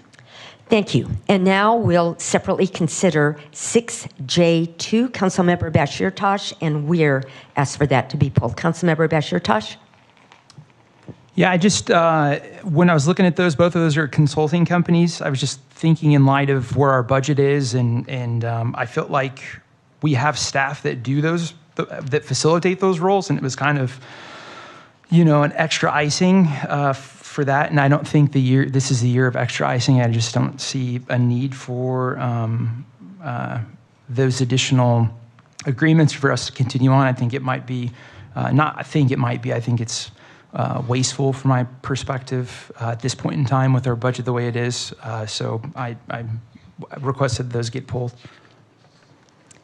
Councilmember Bashirtash, so that would be 6J2, 6J3, and 6J5. 6J5, I wanted it pulled because that's such a massive agreement that we've made with Transwest. And what do they do? And I'm not asking for you to answer that question. I just feel like if you're a company and you're getting taxpayer money and you're providing a service, you should be giving check-ins and reporting what your company does for taxpayers, especially because it's so much money. That was my request on that. So, would you like all three of those considered together as one vote or separately? I would, if I could get 6J5 deferred to a later meeting until those questions get answered, what Transwest is actually providing. If we can get someone from the two separate motions, but yeah, 6J2 and 6J3 would be together, and 6J5 would be. I would like to defer that to another meeting. Okay, Vice Mayor. 6J2 and 6J3. Councilmember Coleman. Thank you, Mayor. I'm sorry to interrupt. I just want to be clear on what the motion is going to be. Are we going to defer those to them, or we're trying to deny those? Right now, I believe the motion is going to be on 6J2 and 6J3. Vice Mayor, are you going to make a motion to approve them? Just those two. and then we'll consider 6J5 separately. Okay. So I just wanted to say on that one particular one, 6J2, I don't have anything to say about 6J3, but the work that is proposed in that, whether it's a contractor or however we do it, I think it's important work because we really need to have a better understanding of how we attract people and businesses to Bakersfield. We have this problem in recruiting at higher levels, people not wanting to come to Bakersfield. So, but I'll just wait for the motion and we'll see how it shakes out. So thank you, Mayor, for entertaining. Councilmember Gonzalez. Yeah, I want to say I appreciate Councilmember Bashir-Tash's analogy of icing and what is actually cake, what is actually necessary versus what are some luxuries that we can't afford at this moment. And I think we all need to be sensitive to that. But I wonder, though, in the context of what Mr. Turnipseed lifted up just moments ago with the need to grow and diversify our regional economy in order for us to support the not only growing population, making sure there's good jobs, but also making sure that the city can sustain itself and still deliver city services. And I think, by the way, Mr. Weir mentioned that the budget has continued to grow since the 60s, and I think our city has grown. I mean, our city has grown, I think, doubled in size over the last 25 to 30 years. And so with more population, with more land area, there are more needs and there are more services that are required. And so clearly that means the additional expenditures. And so the hope is that revenue increases in tandem, that we have sales tax revenue that's generated by new economic development, that we're selling goods and services outside of our region and bringing in new tax dollars inside. That's what a good city should be looking towards. And my impression when I read this contract was that is in fact what we're looking towards. We're being strategic at looking at what new industries we can bring into this community. And so I wanted to ask, though, if someone from staff can come down and just describe to us what is the value added here on this particular contract, and how is this different from the work that is performed by city staff day in and day out? Thank you, Councilmember Gonzalez. We'll ask Jason Cater to speak a little bit to some of the specifics, but high level, I would just reflect that as we have transitioned our economic development efforts in this last 6 to 12 months to be very focused and have a very small team that of city staff, but then relies on we think more economical contract relationships to do additional work that's either not our highest level of expertise, or even frankly we can do it more cost effectively by contract than by having those city employees that also carry some of those administrative overhead costs. And in big picture, what we recognize that we need to play a different role in representing ourselves at a broader effort outside of our region to bring large capital into our region. And there are individuals who that is their area of expertise, and they have many contacts, and as well as we need to be able to paint a picture for our community. Many communities will have what we consider an economic development profile or prospectus, and the city of Bakersfield has never developed one of those. We've done a pretty darn good job without one of still attracting new development, but this is an opportunity to take it to another level. But I'll let Mr. Cater add anything to that. Mr. Good evening, Mayor, City Council, to City Manager Flake's comments. That is correct. This contract tonight is a one-year contract. We're looking at some capacity and structural and strategy analysis for how do we go after attracting investment into our region. And so the company we're proposing to work with tonight has representatives across North America, Europe, and they actually just expanded into Kenya. And so they do this for clients across North America, looking at their region, helping them through that global network, and really helping them expand and position themselves in that attraction market. So we're looking at this for sort of a one-year contract to help us kind of refine that process and also build our staff's capacity so that we're in these networks prepared to also expand on our abilities to go out and leverage these networks for expansion. Thank you, Mr. Cater. Anything else, Councilmember Gonzalez? Vice Mayor. Thank you for that, and thank you for elaborating. I had some of the same questions and was hoping we'd receive that same information that Councilmember Gonzalez asked. So in your initial conversations with this particular firm, what have they shared would be fitting industries, or even in your expert opinion, what are we looking to add or amplify or elevate in terms of our industrial profile as a city?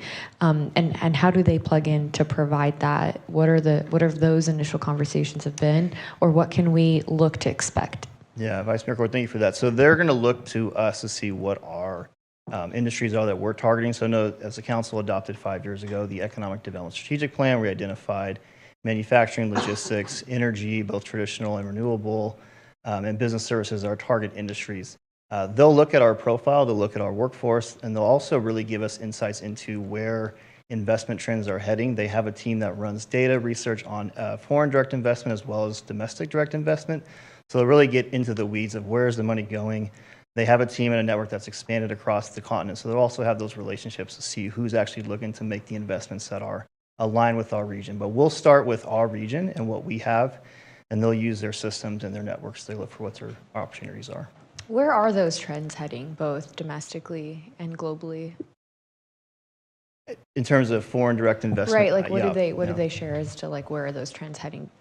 We haven't had too much deep dive on that at this point. I think, part of the discussion at like Select USA, our government is prioritizing ag tech, certain spaces of energy, manufacturing. So those are kind of the trends that we'll probably be looking at. But to your question, Vice Mayor, we're happy to bring back more of a report. That's kind of the detail we're going to be working into as we move forward with this service. Great, thank you. Thank you. Councilmember Bashir Tosh. Yeah, I appreciate Mr. Cater. Thank you for sharing those information, and I definitely see a value in that. My point that I'm trying to make, and I hope that my colleagues will understand, is that we had a very wealthy investor in East Bakersfield talking about they're spending hundreds of thousands of dollars every year to clean up an area to invest in our community, and we're going to spend $200,000 on trying to get those people to come here instead of answering the call. Why would I want to spend my money in this community when it looks like if there's trash in an area and if I have to fight homeless people to do my business, why would I do business here? That's how you attract business people. I mean, it's just common sense. You could offer someone the world, but if they don't see a return on their investment because they're going to be paying to deal with transients and damage and all kinds of stuff in our community and all the neighbors in our community, they're not going to do it. And so my point is, I think that our $200,000 would go a lot further by helping out this area of Del Oro, making sure that trash isn't getting dumped and camps aren't getting built, much more than it would be trying to get a company to come in and hopefully they have a nice pair of rose-colored goggles and they can see past all the trash and damage in our community and lack of infrastructure. That's the only point I'm trying to make. Thank you. Motion to approve items 6J2 and 6J3. You have a motion. Please cast your votes.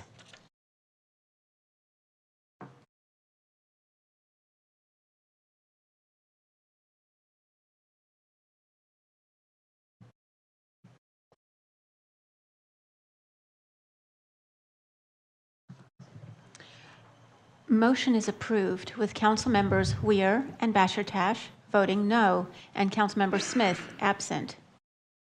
Thank you. And now 6J5, Councilmember Bashir Tosh, would you like to make a motion on that? Yeah, I would just like to make a motion to defer that or refer that back to staff for a better reporter to give opportunity for the company to come speak to what they actually do and the services they're providing. Maybe some data, some real data, of how it benefits to continue to get taxpayer money. Yeah, the Councilmember Bashir Tosh, we welcome that opportunity. Just a point of clarity. Are you specifically asking for them to come and give a presentation to the council? Do you want a written report in front of council, in front of a committee? To be honest, I would take an email. I like to read. I would do my homework. Yeah. Yeah, happy to do that, Councilmember. Shared with everybody, though. Yeah. We can send it to the full council. Transwest provides us monthly reports, and they meet once a week with Lieutenant Anderberg to understand how to deploy them for community vitality as a force multiplier in support of the police department. But we're happy to provide that information and report. I need some clarity as to whether or not the motion includes approval of the agreement. Okay, good. Right. You have a motion. Please cast your votes. This is to continue, yes, to defer. Get more information. We'll vote on it at another time and after staff brings it back. Should it say staff recommends approval of the amendment?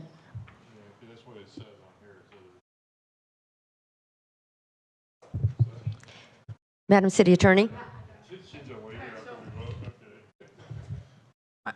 If I understand Councilmember Bashir Tash's motion, we're removing this item and we are deferring it to a later point, the amendment of the agreement.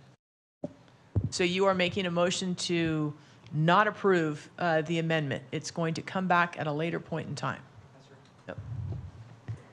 Just that on our technology, Yeah. it says that staff is recommending approval of the item. So the language here is different than what the motion is. So what does a yes vote mean? What does a no vote mean? That clarity would be helpful. A yes vote means, a yes vote to Councilmember Bashir Tash's motion means that you are not approving any money tonight to go to Transwest. The whole item is going to come back to you at a later time. Any other questions on this? All right, please cast your votes. Motion is approved with Councilmember Smith absent. Thank you. And now, next item, please.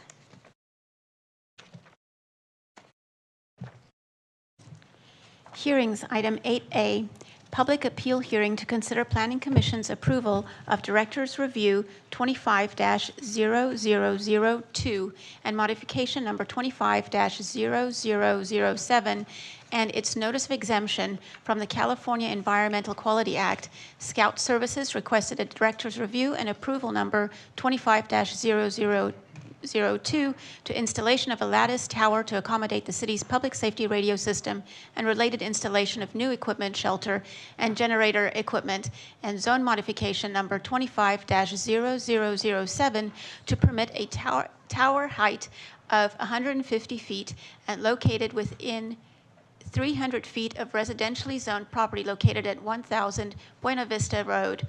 Bo Koenig submitted an appeal to the Planning Commission's approval. Thank you. So for this public hearing item, each side will be allowed 15 minutes. It's 15 minutes for all speakers per side. So it's important that you identify yourself, make your statement succinctly so others may speak. Also, please note that we have a court reporter present that will be transcribing the hearing item, and therefore it's important that you speak slowly and clearly so that we can have an accurate record. We'll hear statements from those opposed to the staff's recommendation first. Then we'll hear from those who would like to speak in favor of the staff recommendation. If there is testimony on both sides, each side will be allowed a 5-minute rebuttal. There's a clock on the TV screens behind me which indicates 15 minutes. Please step to the microphone, identify yourself. After 14 minutes, a yellow light will come on. At the end of 15 minutes, a red light will flash, indicating your time is up. Quickly end your statement. You may ask questions during your statement, but they won't be addressed until the public hearing is closed. If you have written comments that are longer than your verbal statement, give them to the clerk. She'll provide copies to the council, and we ask that you be courteous to others who wish to speak. Mr. Clegg? Thank you, Mayor and Council. Staff from Development Services and staff from Technology Services will walk through details in a presentation on this item. Before they get into those details, if I could over-summarize this issue and may provide some summarization at the end of the presentations as well. We understand much of the feedback we received around this topic. We've taken this matter up very thoughtfully to try and mitigate any impacts that are possible. At the end of the day, we developed a proposal that has the least impact to the least amount of people that is possible while still accomplishing a very important public safety goal. And at the end of the day, we have a very important public safety radio system that we need to perform and function to benefit our community. And again, like we'll walk through each of the details of the concerns that have been raised, but what it boils down to is needing to meet that public safety need with the least amount of impacts possible. So I'll turn it over to Mr. Burns. Thank you, Honorable Mayor, council members. just want to get to why are we here tonight. What this is a appeal of a zone modification to allow a tower height from a allowed 65 feet to 150 feet in an R3 zone on a 5.26 acre site at 1000 Buena Vista Road. To give you a little background, back on November 13th, there was a planning director's hearing which opposition showed up at the hearing. And anytime we have opposition at a planning director's hearing, they're automatically pushed to planning commission. So then a hearing was scheduled for February 5th, 2026. That project, the project was agendized. However, before the hearing, staff recognized that there was an issue, so it was sent back to staff. And then on February 19th, Planning Commission approved the director's review of this particular zone mod, which was then appealed on February 27th by Mr. Koenig. So we're here tonight to review the project. Ms. Katie Reed with Tech Services will provide a presentation, and then I believe she has Motorola will provide a follow-up for the staff's presentation. Come in. Yes, lower the mic, please. There was a young mother up here who talked about being nervous, and I've done this a few times, and I'm still nervous, so she has nothing to be ashamed of, definitely. Can you talk into the mic a little bit more, please? Yes. Thank you. So, good evening, Mayor and Council. Katie Reed, Assistant Director of Technology Services, and I will be presenting the city's position on this item this evening. Since Mr. Burns already provided some background information on the project, I'll just briefly walk through the timeline and then address the appellant's concerns. And I know it's been a long evening, so I will try to be as brief as possible, but there's a lot to get to. So very quickly, from the beginning, Technology Services has taken a measured and thoughtful approach to this project. In 2015, we hired a consultant to come in and do an assessment of our public safety radio system, and quickly learned that our city had outgrown the system's reach, and that the equipment was quickly aging outside of its lifespan. Over the next several years, they were spent on internal discussions and research. City and the county, who was in a similar situation, worked together with Federal Engineering, a leading public safety communications consulting firm, to develop and release a request for qualifications and then later a request for proposal. After a lengthy review process, Motorola Solutions Incorporated was awarded the contract, and in 2023, Council approved amendment number 2023-137 for an initial cost of $27 million to replace our radio system. The site at 1000 Buena Vista Road was chosen because the city already owns the site, and historically it has housed a communication tower. The current existing 80-foot tower was installed in 2003, replacing a tower that was already in existence when the city took over that site. And that was a replacement, just as this proposed 150-foot tower is a replacement of the current 80-foot tower. The site is secured by chain link and barbed wire and a block wall, making it an optimal site for site prep and cost savings. Now, I will say Motorola originally assessed the existing tower for suitability, but found it does not provide the height necessary to give adequate coverage to the area. A new tower at 150 feet, installed approximately 50 feet from the existing location, will provide the additional height necessary for reliable communications now, as well as allowing for potential building and vegetation growth to maintain the 99.999% reliability rating required for public safety. That's particularly in the northwest of town, where perhaps Chief Stratton can speak to. We have already had issues with officer safety and poor communications. Now, in terms of the appeal received, I want to address the appellant's concern and provide responses for each.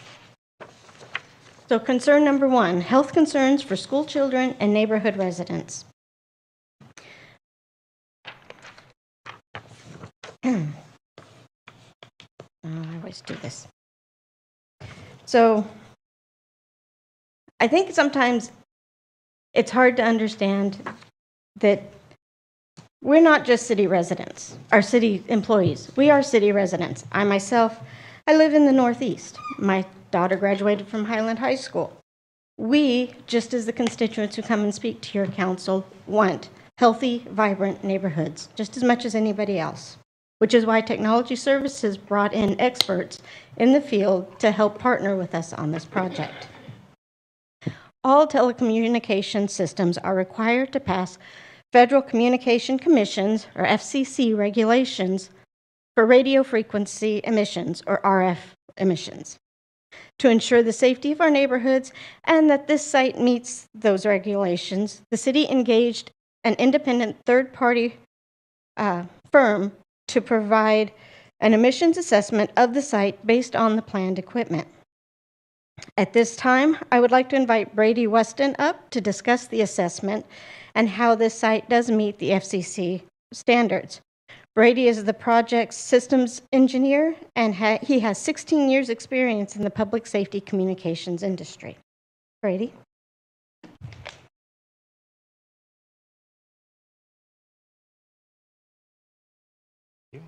All right. Good evening. Thank you, Katie, and good evening, Mayor and council members. My name is Brady Weston. I'm the system engineer for the project.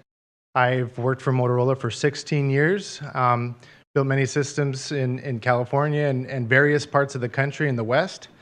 I've been asked to address the safety concerns of the RF site and the emission assessment report that the city performed. So the headline of that report is that the proposed 150-foot tower, the maximum ground level exposure sits at 0.1% of the federal limit. Among other things, the federal limit is designed to safeguard all general populations, as well as meet your public safety reliability concerns.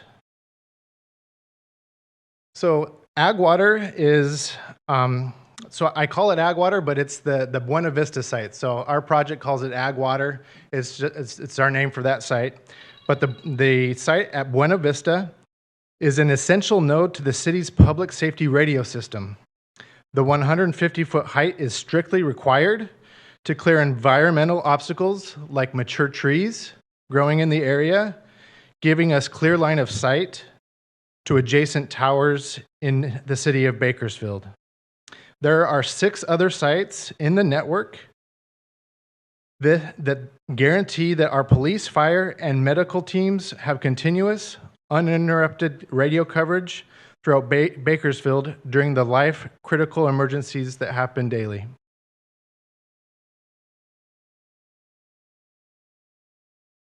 So the FCC is the governing body of all RF standards and emissions. From the phones we have in our pockets to the radio towers that are installed, they regulate all of the benchmarks that enforce their limits.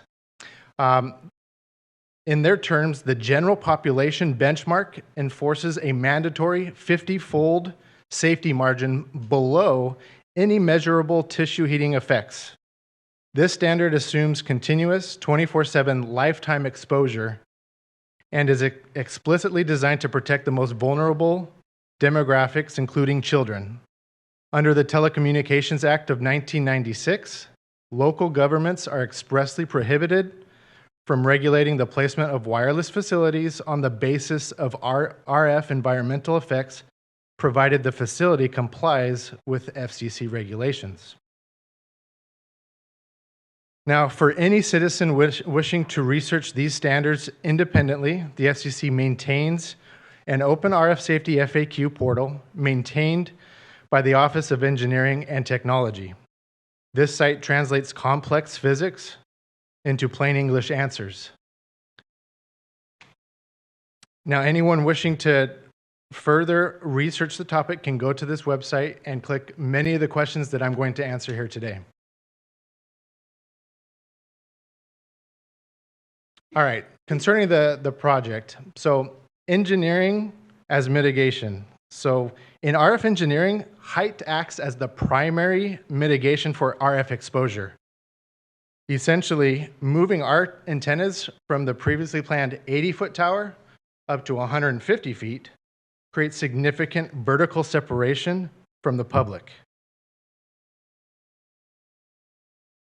The graph that you see here displays that energy density decreases dramatically with distance. As this curve demonstrates, the drop in RF energy is exponential. Raising the antenna from 80 feet to 150 feet vertical radius reduces that energy level at ground level. Furthermore, public safety antennas are highly directional. Their aim is to the horizon. Those main lobes that you see coming off the antenna are specifically selected so that the coverage reaches as far as possible to areas that do not currently have coverage. Now, the area right below the tower, we sometimes call it or cone it the cone of silence. In reality, there is signal there, but it's much less than the outstanding areas because of the signal level that is concentrated on the horizon to provide the radio coverage that these public safety officers need in remote areas. Now, the report specifically, if you've already looked at it, has 3 numbers on it. The very first one is what are the readings at ground level, tree level, and right directly in front of the antennas on the tower. So specifically, the 0.01% is 10,000 times below the limit of the FCC mandate. Now, the antenna level right at the dish height at 150 feet does have large emissions. However, that's only concerning someone that would be standing right in front of it at 150 feet, which is inaccessible to the general public. Now, in pure numbers, the FCC limit is 300 microwatts per centimeter squared, and our projected project is 0.3 microwatts per centimeter squared at the ground level. So again, that's 1/10,000th below the limit of the FCC required. Now let's contextualize this. A cell phone produces 63% of the limit. Microwave oven at 2 feet is 2%. A Wi-Fi router in your home at 1 foot is 0.8%. And our tower at ground level is 0.01%, significantly less than common household products. Now, there are a few scientific exhibits in the claims. We assessed these exhibits, and regarding the cited animal studies, hold on, I'm a little ahead of myself. Yeah, so the first 2 exhibits, we've reviewed them, and the exhibits submitted by the appellant, every study cited involves exposure scenarios different from the 150-foot tower. The appellant cites literature regarding children's thinner skulls being vulnerable to RF absorption. However, those cited studies discuss handheld devices, like phones, used close to the body. These arguments do not apply when actual exposure at ground level is near 0%.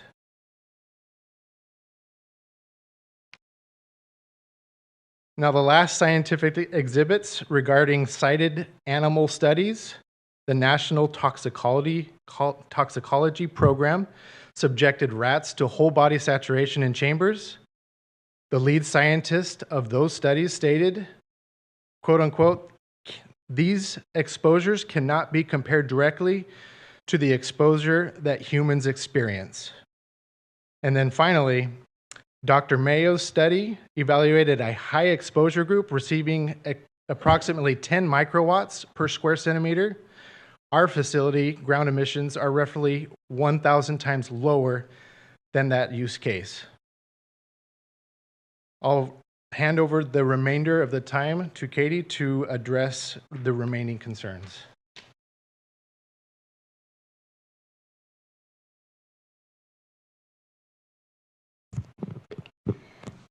Thank you, Brady.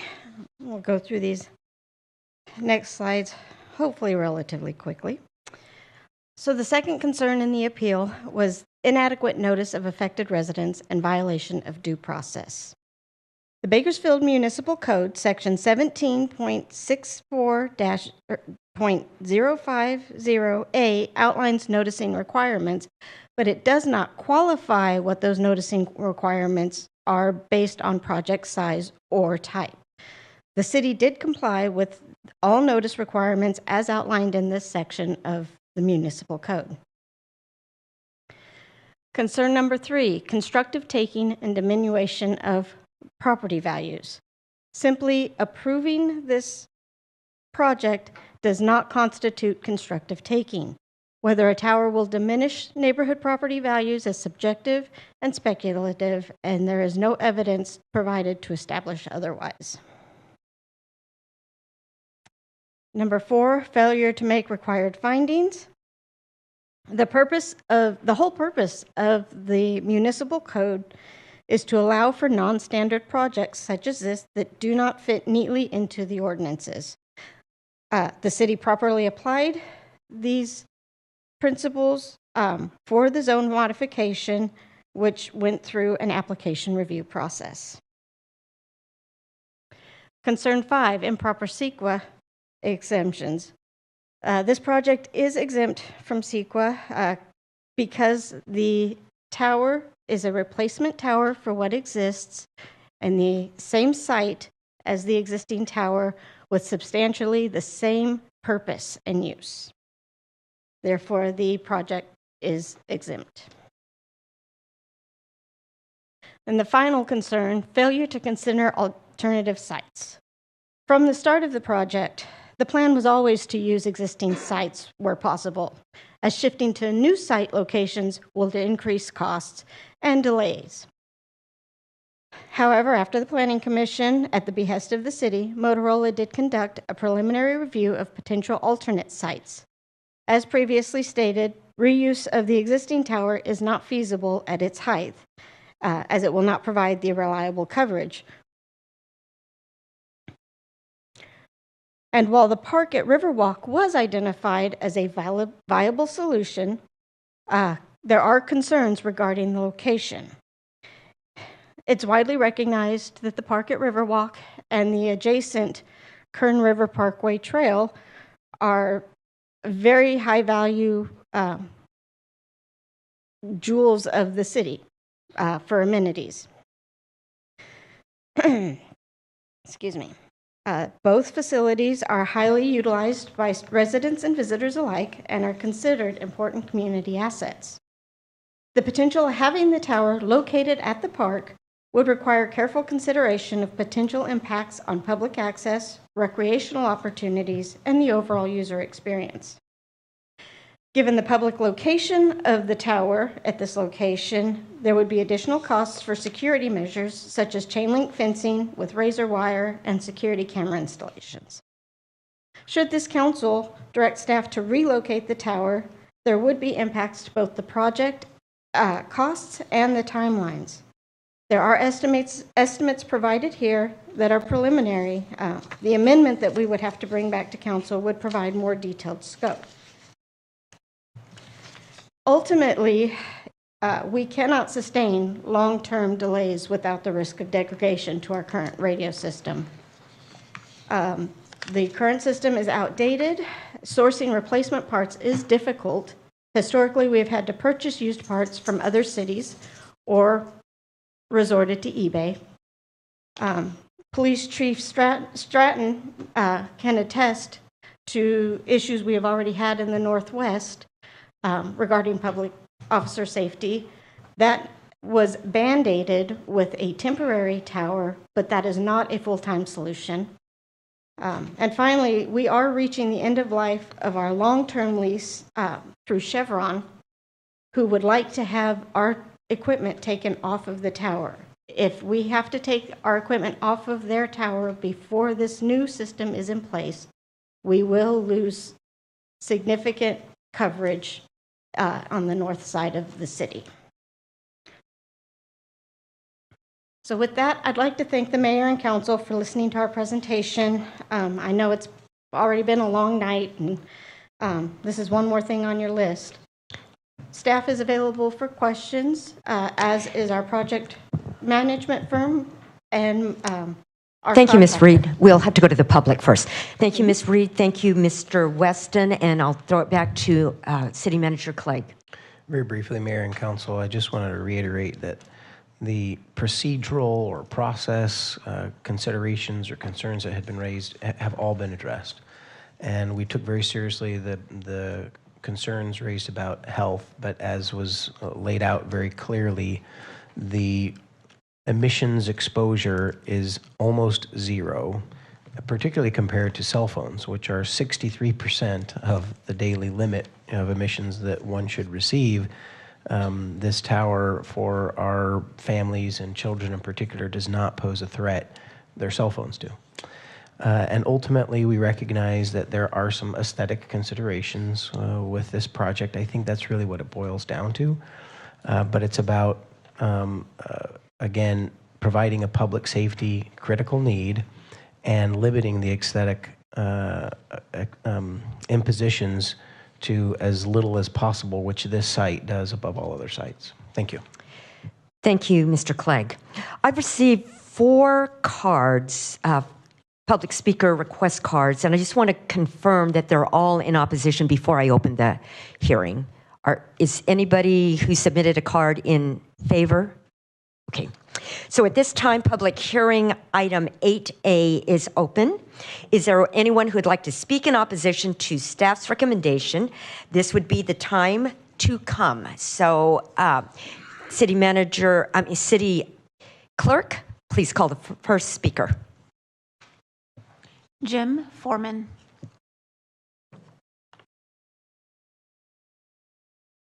Mr. Foreman? Doesn't appear to be here. Would you call the next one, please? Bo Koenig.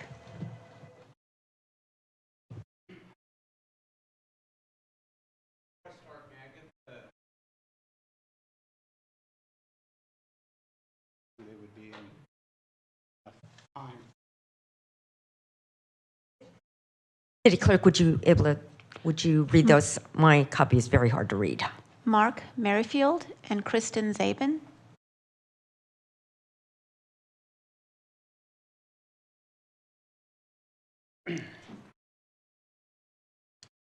Before I begin, I'd like to provide a copy of the appeal to the Madam Clerk in the event she needs to refer to anything.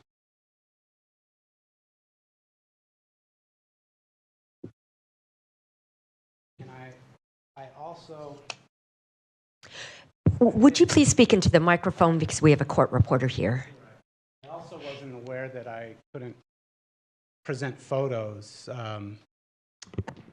without submitting it electronically to the systems, but I do have photos that I would like to share with the City Council members, if I could. Are you able to put those on the other screen, Madam City Clerk, the projector? We don't have a projector. We'll pass them around. I can leave them here.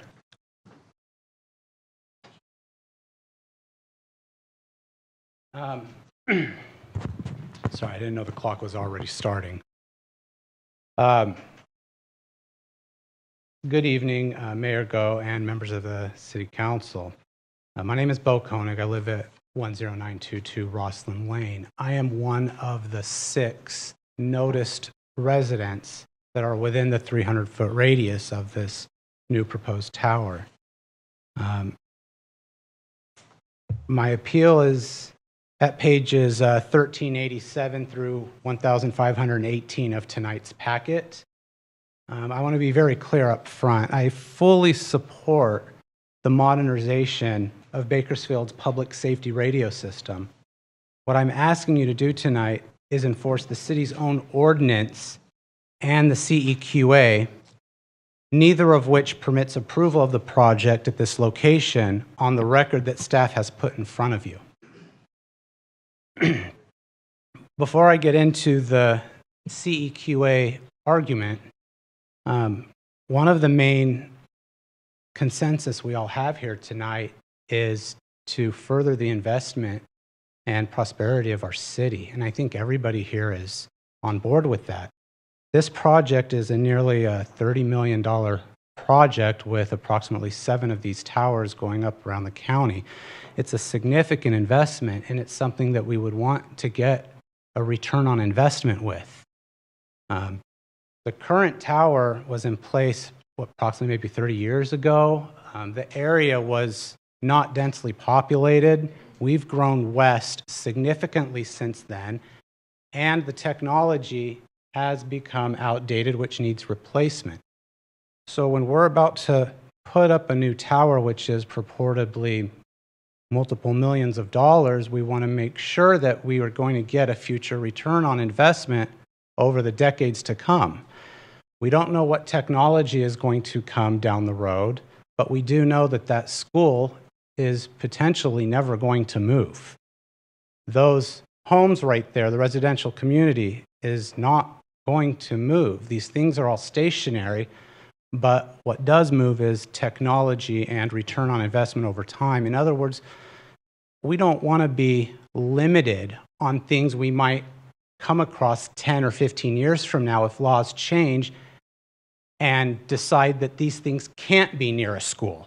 Or we've got towers around California and around the world where people are moving them away from schools with minimum setbacks of 1,300 feet based upon safety concerns, falling concerns, all sorts of environmental concerns. The proposed movement to an area with the commercial infrastructure that's purportedly there at the park would be a much more return on investment for the community and probably alleviate the concerns of the community that are in the immediate section of where it is proposed to be right now. With that said, I do want to talk about CEQA.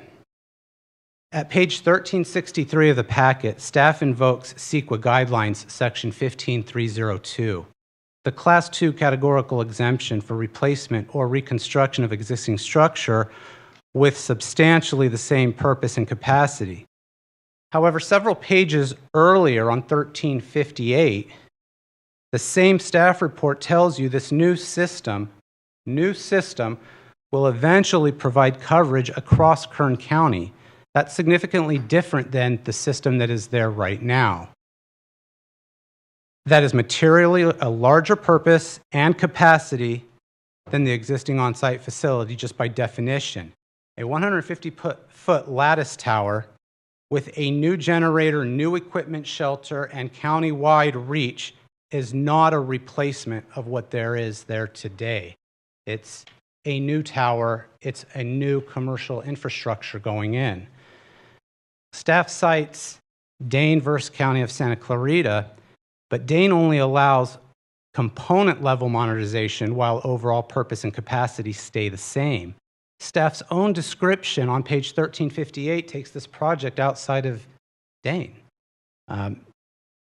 Even if council were to include the stretch Class 2, they still have the unusual circumstances exception in the CEQA guidelines of 15300.2C, which forecloses it. Under Berkeley Hills Preservation versus City of Berkeley, all I would have to show is a fair argument that unusual circumstances may produce a significant effect. In a 150-foot tower, 130 feet from residential zoned properties and immediately adjacent to Ronald Reagan Elementary School, which is in my opinion, about 350 feet away from the tower because it's in my backyard. Half of my backyard is Ronald Reagan School. The other half becomes the canal and where the water tower is currently at. But from a residentially zoned property and immediately adjacent to Ronald Reagan School, it's a textbook unusual circumstance. In addition, we have aesthetics and fall zone safety issues. There is a visual dominance over the homes and schools, as well as structural failure and risk near children. Before this council adopts CEQA exemption finding, I would ask you recommend to staff for an initial study, or in the alternative, continue this hearing so that the record can be completed with the fair argument evidence in my exhibits A through L beginning at page 1387. My next point that I would like to take, I'm going to run out of time. There's so much to address here, and with the notice period, it is important. My notice argument cites BMC section 1764-050A, the 10-day mailing to property owners within 300 feet. That subsection A is a notice protocol for director review decisions made by the planning director. This is not what this hearing is today. The Planning Commission appeal hearing on a referred director review item and a zoning modification, the notice protocol applies here as subsection B. It's not A. It's a different subsection. And this is specifically a broader section. Subsection B requires, in addition to the 300-foot mailing, 3 things staff has not shown on the record to you. B3, mailed or delivered notice to each local agency expected to provide essential facilities or services to the project that include Panama Buena Vista Union School District, because they provide school. It's an public agency that provides schooling, which operates Ronald Reagan, and it's immediately adjacent to the tower. We also have B5, which publication in at least one newspaper of general circulation in the city at least 10 days prior to the hearing. I don't see that that was done in the record. B6, mailed notice to every person who has filed a written request for notice with the planning director. I'm not sure if anybody did that or not, but I don't see that addressed. And B7, which I know has not been done, any signs, there are no signs posted on the property indicating the date, time, and place of this hearing. I don't see the record where a photo has been submitted with a declaration. And if we're missing any one of these items under subsection B, notice fails. In essence, we wouldn't even withstand a writ because we'd come right back here on the very same issue because proper notice wasn't given to the community.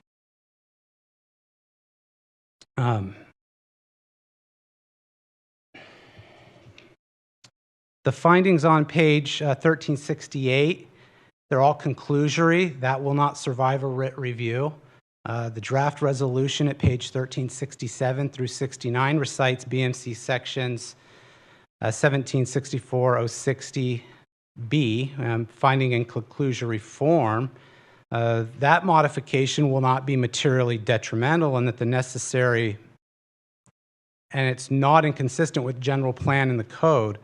The California Supreme Court in Topanga versus County of Los Angeles requires that findings bridge the analytical gap between evidence and conclusions. Reciting the conclusions is not making a finding.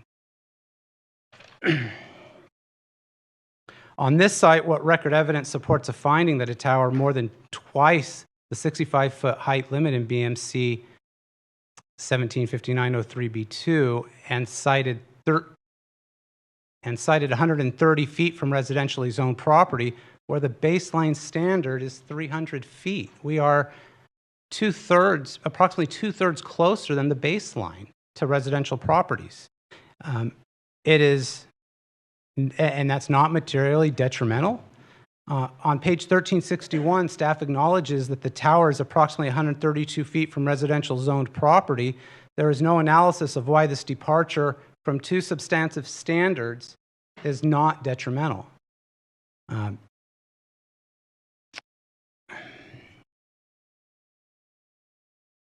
The alternative site analysis was post hoc and rests on the city's own pure choices. We're talking about a potential $300,000 assessment to move this a few hundred yards over to the park. On a nearly $30 million funding that was to put this entire project together, we're talking $300,000 is almost maybe 1%. And it would solve a lot of the issues. And that is a very small investment for the city to take in order to preserve their ROI and have this in an area that would have growth in the future and potentially not be limited should laws change with these things related near schools in the future. I'm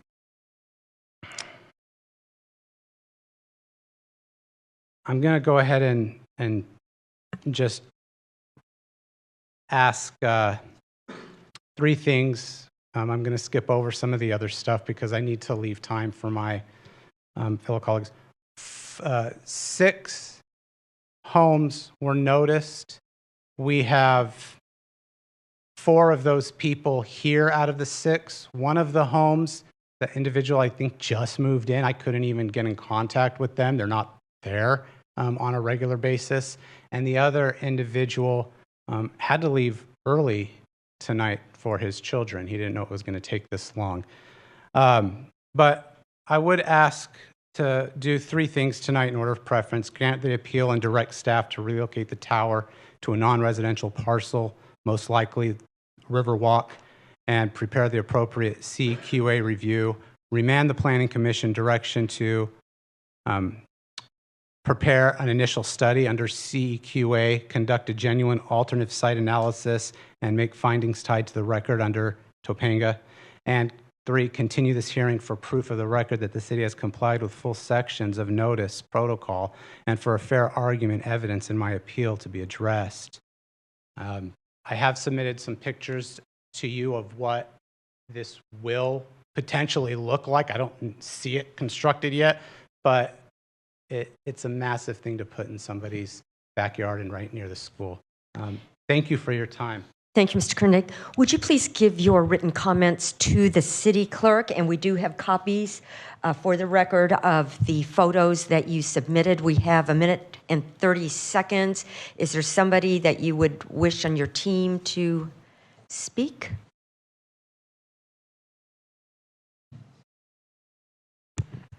Hello, my name is Mark Merrifield. I am also one of the neighbors that has to live next to this thing. The earlier comments that I heard earlier in support of this really boils my blood. When they say there's no known, hurt of your property value, but they come right back to it and talk about how the crown jewel of this park, that they don't want to disrupt the crown jewel of the park by moving this, just absolutely makes no freaking sense to me whatsoever. That's just completely whatever. I won't say it. But we have to think about our kids. Yes, we've got all this data here, but what happens when we find out in 5, 10 years, whatever, we have an uptick in autism because these kids or their kids have more autism, or the cancer is increased. These are all things that we think we're safe, but we hear every day that some type of rule changes, like, oh, now this causes cancer. We didn't know that 5 years ago. This was all okay. What happens when we go down this road and we figure out, oh yeah, this was a bad idea? Can you sleep with that? I can't. Thank you, Mr. Merrifield. Ms. Zaman. We're down to 12 seconds. I'll make it quick. Good evening. Thank you so much. My name is Kristen Zabin. I'm here tonight as a concerned parent whose children will be attending Ronald Reagan Elementary, and frankly, I'm frustrated that we are having this conversation. If this proposed 150-foot RF tower is completely harmless, then why do so many communities such as Lakeway, Texas, Conroe, Texas, Brookfield, Connecticut, North Haven, Connecticut, just to name a few, require setbacks from schools? Why are parents across the country raising concerns, and why are we being asked to accept the unknowns when it comes to our children? We are told this tower meets current standards, but standards change, respectfully. Science evolves. There was a time when people were told certain products and practices were safe, only to learn that years later they weren't. The reality is that once the damage is done, it is too late to take it back. Our children are not guinea pigs. They are not a research project. They are not a revenue source. And at this time, I truly believe there is not enough evidence or research to show that the rays do not cause long-term harm. A school should be a place for learning, playing, and growing, not a place where we gamble on long-term exposure because someone says the risk is probably low. What makes this more frustrating is that there appears to be a reasonable alternative. There is a location in Riverwalk, which we've spoken about, which is approximately the same distance from the police station and serves, instead of placing a 100-foot tower so closely to our school environment, especially now learning that the exact original location of the current tower won't be used anyways, which from what Katie had said will not make this exempt. If there is another viable option that removes this controversy and puts distance between the tower and our children, why are we not pursuing it? The areas in Texas and Connecticut that I mentioned earlier require setbacks, not because they're anti-technology, but because there was a reasonable alternative location. This isn't about being anti-technology. It's about using common sense and putting our children first. So I'm asking strongly that you reconsider the location of this tower. Thank you. Thank you, Ms. Sabin. And at this point, I think we're going to need a break before we continue. Madam City Attorney? Mayor, would you like to hear the people in support first before you take a break? Yes, I didn't get any requests. There are? Yes, okay. We do have people in support. So before we take the break, Fire Chief Albertson.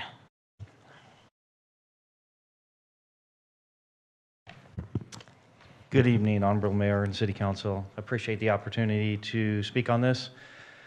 Just prepared a short statement. Bakersfield Fire Department radio communication systems is one of the most critical pieces of public safety infrastructure, supporting emergency response throughout the city. Every 911 call, whether medical emergency, structure fire, traffic collision, hazardous materials incident, or rescue, depends on reliable communications between dispatchers, firefighters, incident commanders, and partnering agencies. When firefighters enter a burning building or operate at a complex emergency scene, radio communications becomes their lifeline. Personnel must be able to communicate changing conditions, request resources, report emergencies, and coordinate operations in real time. Any loss of communication can place firefighters and the public at significant risk. The city's radio system also provides the foundation for coordination with Bakersfield Police Department, Kern County Fire Department, Hall Ambulance, and numerous local, state, and federal agencies during large-scale incidents and disasters. Reliable communications ensures that all responding agencies can work together effectively under a unified command structure. As Bakersfield continues to grow, maintaining and improving radio coverage remains essential.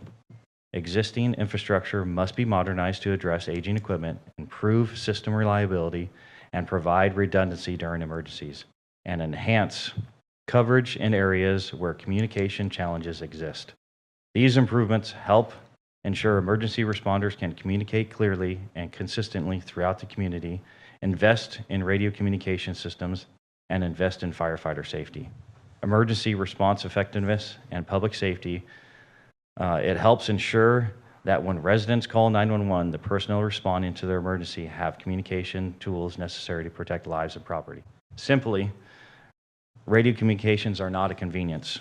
They are mission-critical life safety systems. Reliable communication allows firefighters to do their jobs safely, coordinate effective during emergencies, and provide levels of service our community expects and deserves. I'm happy to answer any questions. I don't know much about the technical specs on it, but if you guys have any questions, happy to answer them. We'll come back to that. Thank you, Chief Albertson. Is there anyone else who would like to speak in support of staff's recommendation? Chief Stratton. Good evening, Mayor and council members.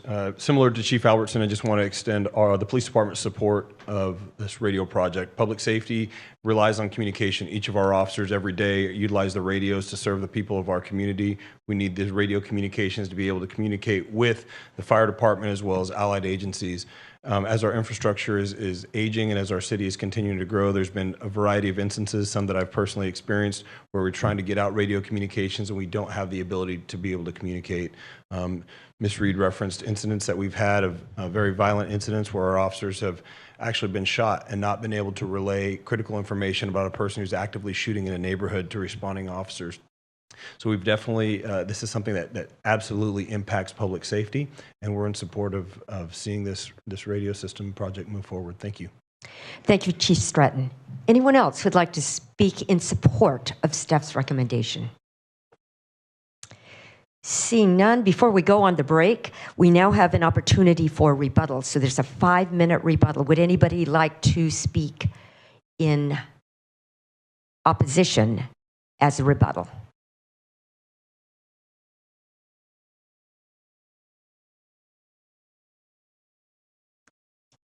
Is that Yolanda Hui?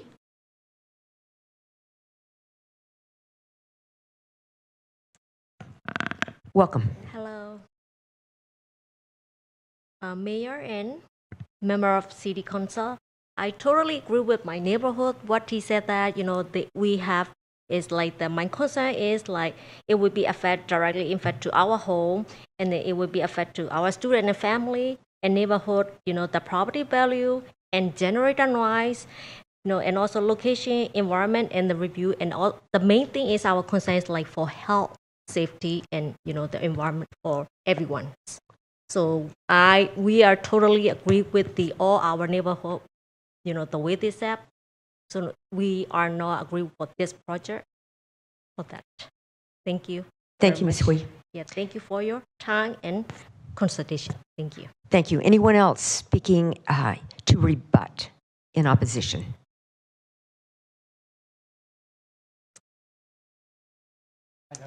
Mr. Koenig? Thank you. Go ahead and identify yourself just for the record. Bo Koenig, thank you. The notes that I provided to you guys, are those going to be part of the AR, the administrative record? Madam City Attorney? I'm seeing a yes nodded by Madam Clerk, but...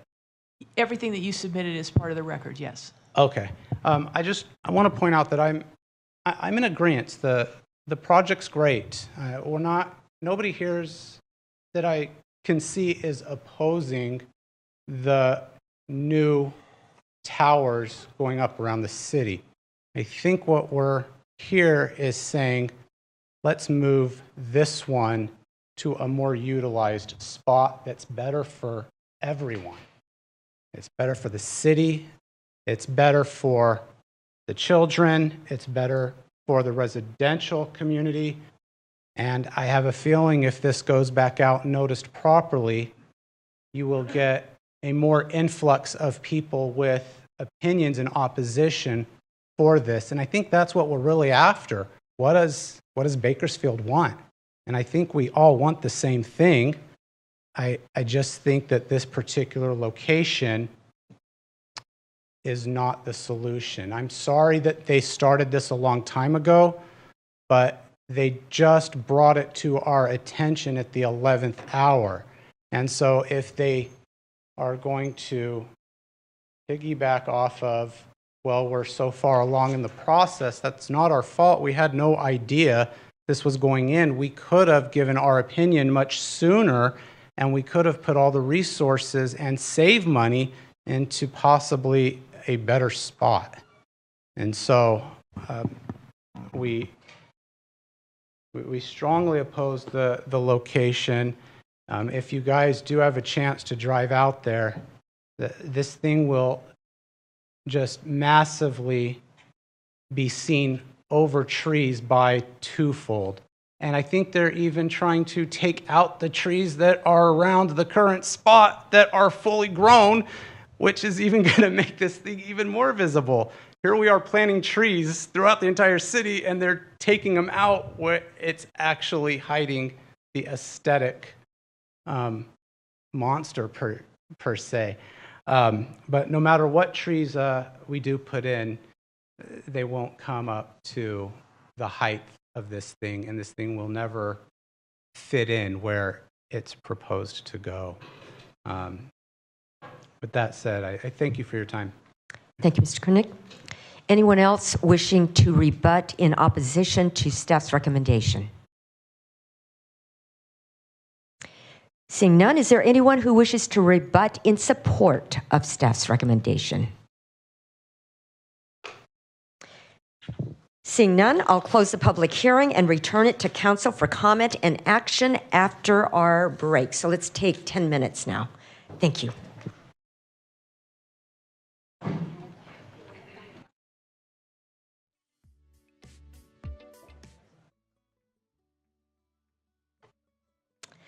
So the public hearing has been closed, and now we are returning it to council for comment and action. Councilmember Coleman, this is in your ward. Wrong button, sorry. Thank you, Mayor. I have a couple of questions for staff on this. This is more of an abstract question. Who specifies these communication systems that require 150-foot towers? I mean, we're doing satellite now with the little thing on your antenna or on your roof of your house, and you can talk to anybody in the world. So why do we still do 150-foot towers? Thank you, Councilmember, Mayor, council members.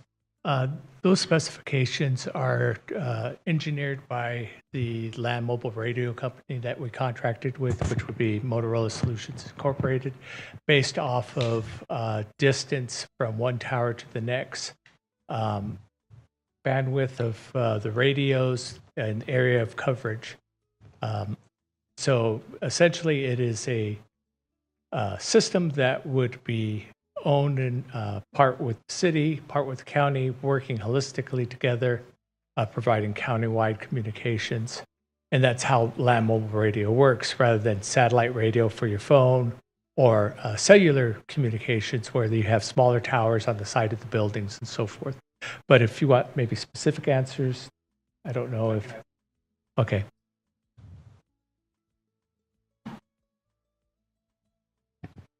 So to address your question directly, in the bid process, there was a bid spec put together that Motorola responded to, and it has specific requirements for us to cover certain geographical areas. So just based on physics, we needed certain height at certain strategic areas in the city. We started with, existing sites to reduce costs and things like that. So it's mainly math. You put an antenna at a certain height, you have free space loss from A to B, and you try to put a number of sites that cover, in this case, it's the city of Bakersfield city limits. So we got a map that said, hey, we want reliable coverage in 95% of your service area. And so that dictated our studies to say, how many sites do you need? How high do each of these sites need to be to meet those requirements? And so that's why the design came back, hey, you need a 150-foot tower at this location. You need a different height at different locations based on topography. And that's where the design came together and proposed to the city and the county. And that's how we got here. Was there like a master plan that was submitted to the city that because I don't remember, I was on the planning commission before this and council for a little while. Was there a master plan that said, hey, we're going to put antennas here, we're going to add antenna there, replace? Was there a master? And this may be for staff, I don't know. Again, thank you. Great question. There's not specifically a master plan. After we awarded the contract, what happens next is the detailed design review, where they look at potential sites. And in fact, some of the sites we've had to relocate because they weren't feasible early on. And as was suggested earlier, we tried to reuse sites that we already had facilities on. We figured that was a path of least resistance, as well as we have good coverage there. But initially, there isn't any grand master plan of knowing what sites and where we're going to put equipment. It kind of evolves over time as you go through the detailed design review. Once that was completed, then we started to go into the construction phase, which brought us to this point. Yeah, can somebody talk about the appellant brought up a concern about some communities are putting those antennas 1,200 feet away from schools and residential housing. Can you comment on that at all? I'm not aware of those studies, so I couldn't effectively comment on that. Councilmember Clark? Coleman, just to reflect real quickly from the collective staff. Again, we have been aware of some of those standards in other communities, but don't have any data that substantiates a particular reason to adopt those standards. Can staff comment on the notice process for that we've used for this this project? I'm assuming it's on appeal from a planning commission. So was there proper notice? How was that done? Could you maybe talk about the whole appeal, not the whole appeal, but the whole notice process at the different stages? Councilmember Coleman, there was a notice placed in the Bakersfield Californian prior to the 10 days to this hearing for this appeal to City Council. Also, the notice within the residence within the 300 feet were noticed per the municipal code. Sure. Same thing prior to the original hearing for the director's review. There were notices sent out for the tower 300 feet from the property. Just keep in mind there is a canal that separates this property from the residence. So when you look at the boundary, that would be a spear or around that property, and those would be the notice impacted or affected property owners. And those residents were given notice for each step in this process. This would be prior to the November 13th hearing. There would have been the first notice, and the appellant obviously got notice. He showed up to to that hearing. Same for the February 19th Planning Commission hearing, and then again for tonight's hearing. Okay. And is signage required for this? Councilmember Coleman, signage is not required for this type of a action. This is a zoning modification. It would be required for a CUP, a zone change, or a larger type of zoning project. Okay. And then I want to go back to this issue of why not River Lake Park. And so I'm not clear on where that would go in River Lake Park. I mean, I saw a little dot on the map, but was there ever really any serious consideration of where we would put it in River Lake Park and how it would look and that kind of thing? Yeah, and I'm going to look to our construction manager on this one. The tower would be behind, I believe, what is Sprouts and Bevmo, in between the commercial buildings and the Kern River Parkway Trail, and then just east of the amphitheater. You see here. I don't know, Gary, if you have more of a precise description. Yeah, there's a maintenance facility behind the retail facility. Please talk into the mic. Oh, sorry. Thank you. There's a maintenance facility behind that retail facility where the pin is. So it would be shared in that area to the east of the amphitheater. And you talked about a project delay of 8 months. But can you talk a little bit more about what the impact of it would be of that 8-month delay?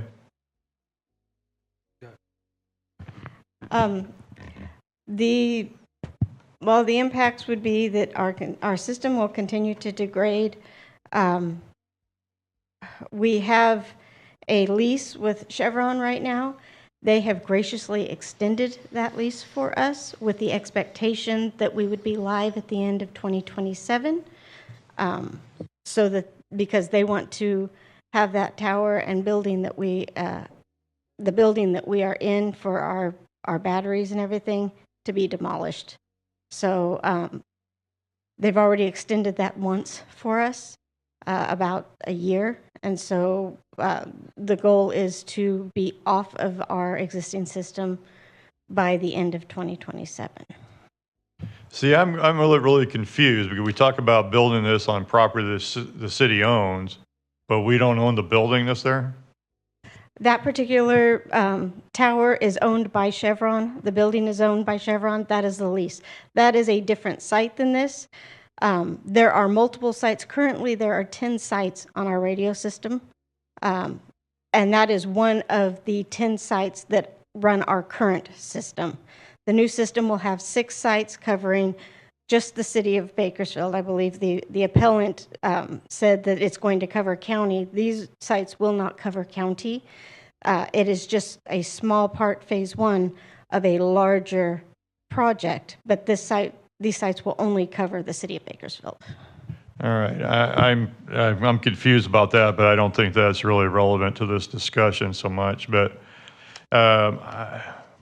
personally, I'd like to see some more work done on an alternative site at River Lakes. Maybe some kind of renderings and what the feasibility of moving that in River Lakes Park. I'm not keen on putting it in the middle of the park, necessarily. I don't want to put it in the amphitheater. But if there's some place along there, in the parking lot behind Sprouts, I don't know how that would look. And I think that I would like to be able to drive by there and take a look at it myself, and maybe some of the other council members would like to consider it as well. So I'd like to make a recommendation that we postpone this for staff to maybe come back with some more information about putting it in River Lakes Park, a better budget, because I think it'll cost more than $300,000 to move it over there, to be honest with you. But if that's truly the number, I'd like to see that. I think it just requires more investigation before we often put it in there. I don't know that an 8-month delay. Yeah, the Chevron thing, what are they going to do? They're going to tear it down if we don't move out there by 27th? They're going to tear all their stuff off the antenna? That we would have to reach out to them. We would rely on our property management. Yeah, I think we'd rely on the relationship with Chevron and get some extension of time to meet our needs. So that would be my recommendation. Councilmember Coleman, are you referring to the park at Riverwalk?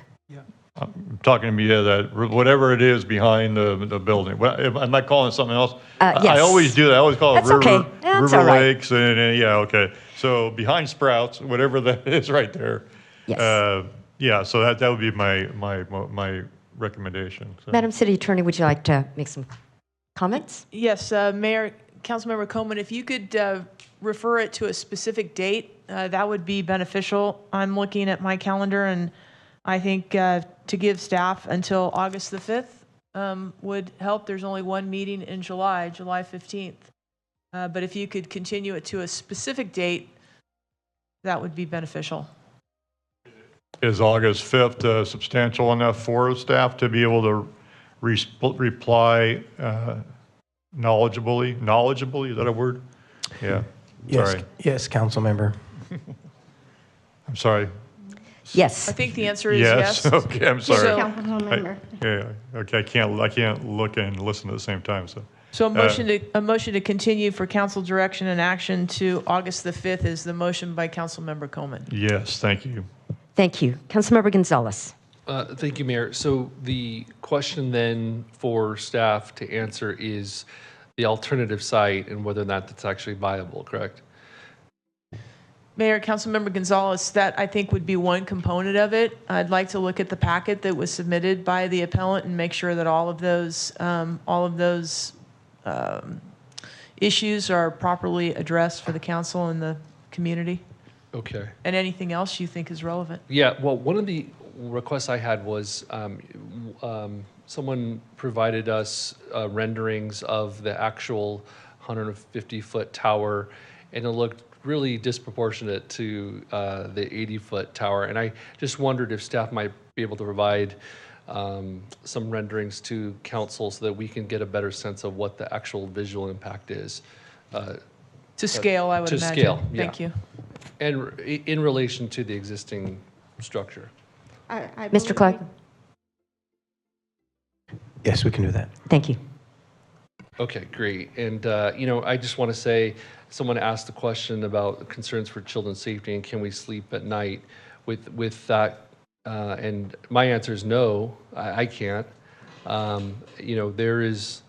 There are many nights where I am sleepless thinking about the safety of our public and our community and our neighborhoods. And there are many issues that impact the safety of our community. And in fact, that's why we are making such an investment. That's why this system is so important, is so that we can enhance public safety for all of our constituents throughout the community. I reflect on 9/11, and one of the issues in that horrible tragedy was that our radio systems for our first responders were failing. And many of our first responders were not able to communicate with one another. And so I really shudder at the thought to think about an incident in Bakersfield, God forbid, but a real crisis where all of our first responders are asked to protect our community, to protect our children and families, and where our infrastructure, our technology is not reliable and is undermining the ability to deliver quality public services. And so I think we need to move on this post haste. We need to figure this out.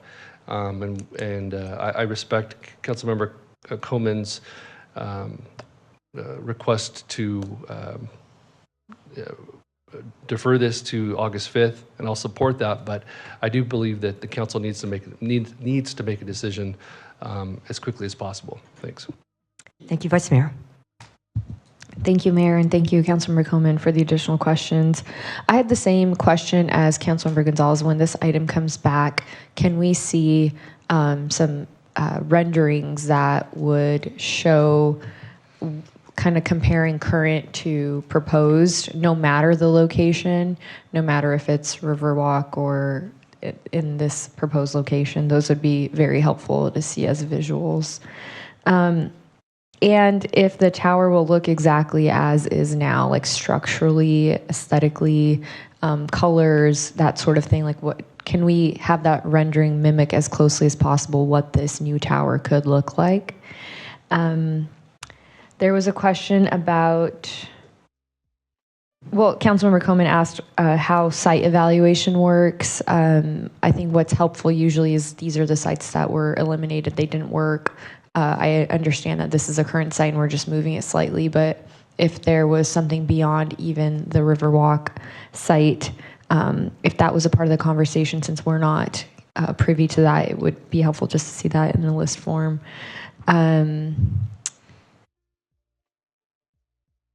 There was a comment made about trees being taken out to put this new tower in. Is that true, or is that something that can be answered? That is accurate at the current proposed location, although there are other tree planting mitigations for that. Okay. It was mentioned that this, one of the asks was that this be placed in a non-residential parcel. Is this considered a residential parcel, or is it? I thought it was a Chevron property. Or Mr. Burns. Council Recorder, this is a residential zone property. It has a land use of public facilities. Okay, public facilities. Okay, thank you. Those are all my questions. Thank you. I don't see any other requests. So you have a motion to continue the item to August 5th for council direction and action. Please cast your votes.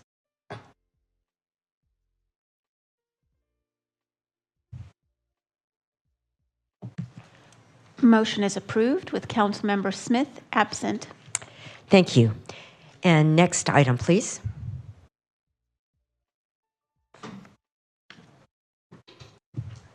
Council and mayor statements. Oh, I apologize. I went a little too far, Mayor. Fiscal year 2026-27 city budget. Before we get into this, if there's anyone in the public who wishes not to stay for this, although you are welcomed, this would be a good time to leave. But not staff.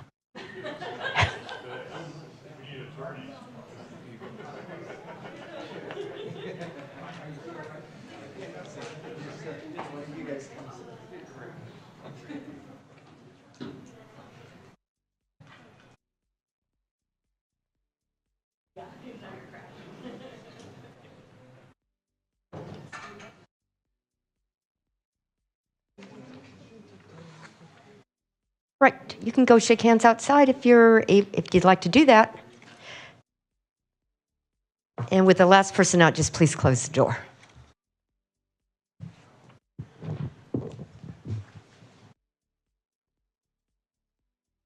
Mr. Clegg? Thank you, Mayor and Council. I do recommend that we address the budget tonight as our last item. This item, again, as a quick reminder, we have had multiple workshops on our budget this year. We had our first workshop actually in March of this year. Through April, we had our town hall meetings and our Public Safety Vital Services Tax Oversight Committee meetings. We had two long workshops with your council in May, and then first reading of this budget item at your last council meeting. And so this is just for the public record to reflect, again, the total recommended proposed budget is $926 million for this coming year.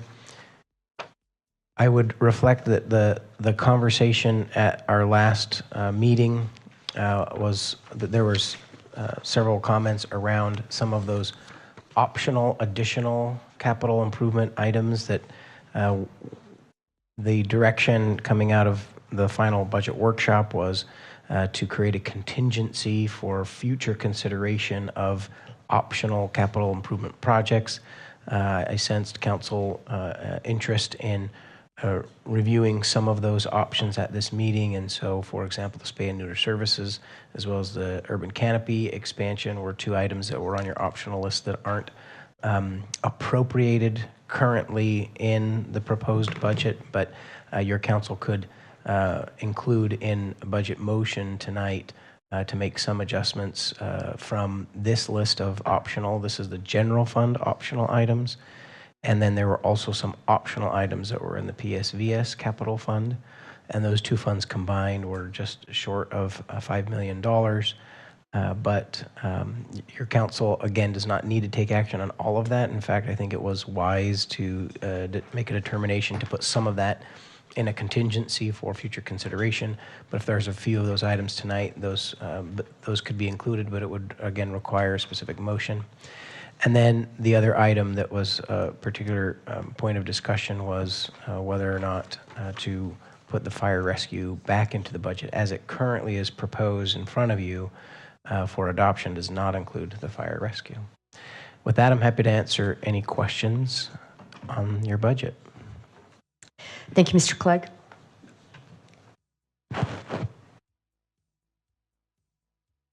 Councilmember Arias.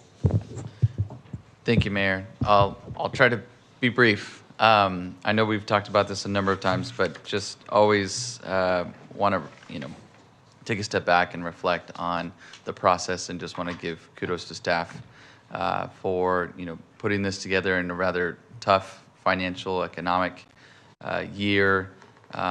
It hasn't been easy. There have been many tough decisions that have been made throughout the process, and even long before the adoption of this budget. Times are tough. Families feel it, neighborhoods are feeling it.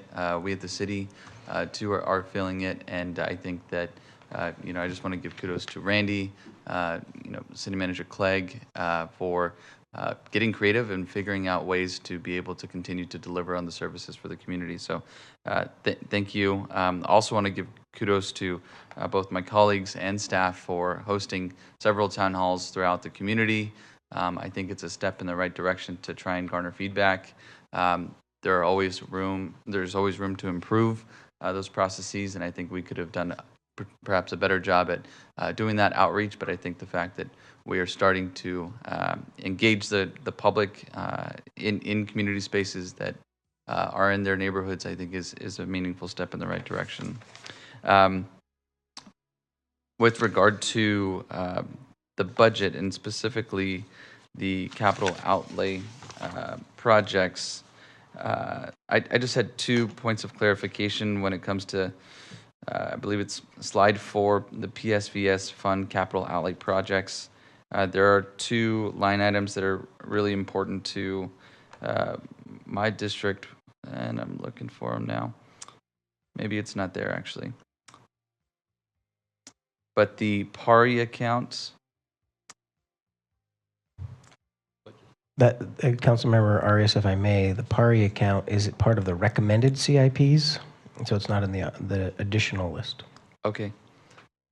Okay, so PARI is already in there, and then, sorry, it was the citywide traffic calming improvements. I just wanted to clarify that that is in addition to a set aside that's already baked into the budget. Is that correct? I appreciate the question, Councilmember, because it's important clarification. We have some dollars that we've carried forward from a prior fiscal year, but there are not other capital outlay dollars baked in for citywide traffic calming. No, it is not in the proposed budget. It is not in the proposed budget. Okay. And then the park access improvements, I think that's where I was a little bit confused. That is separate and distinct from PARI?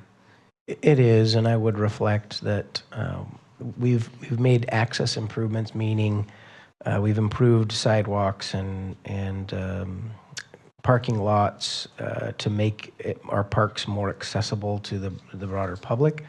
But we've been able to do 2 rounds of that, and so I think it's appropriate that this was on an optional list for this coming year, that it could help, again, just make it easier to get into our parks, but we've made a lot of other progress in our areas that had the most access needs have been addressed. Got it. Okay.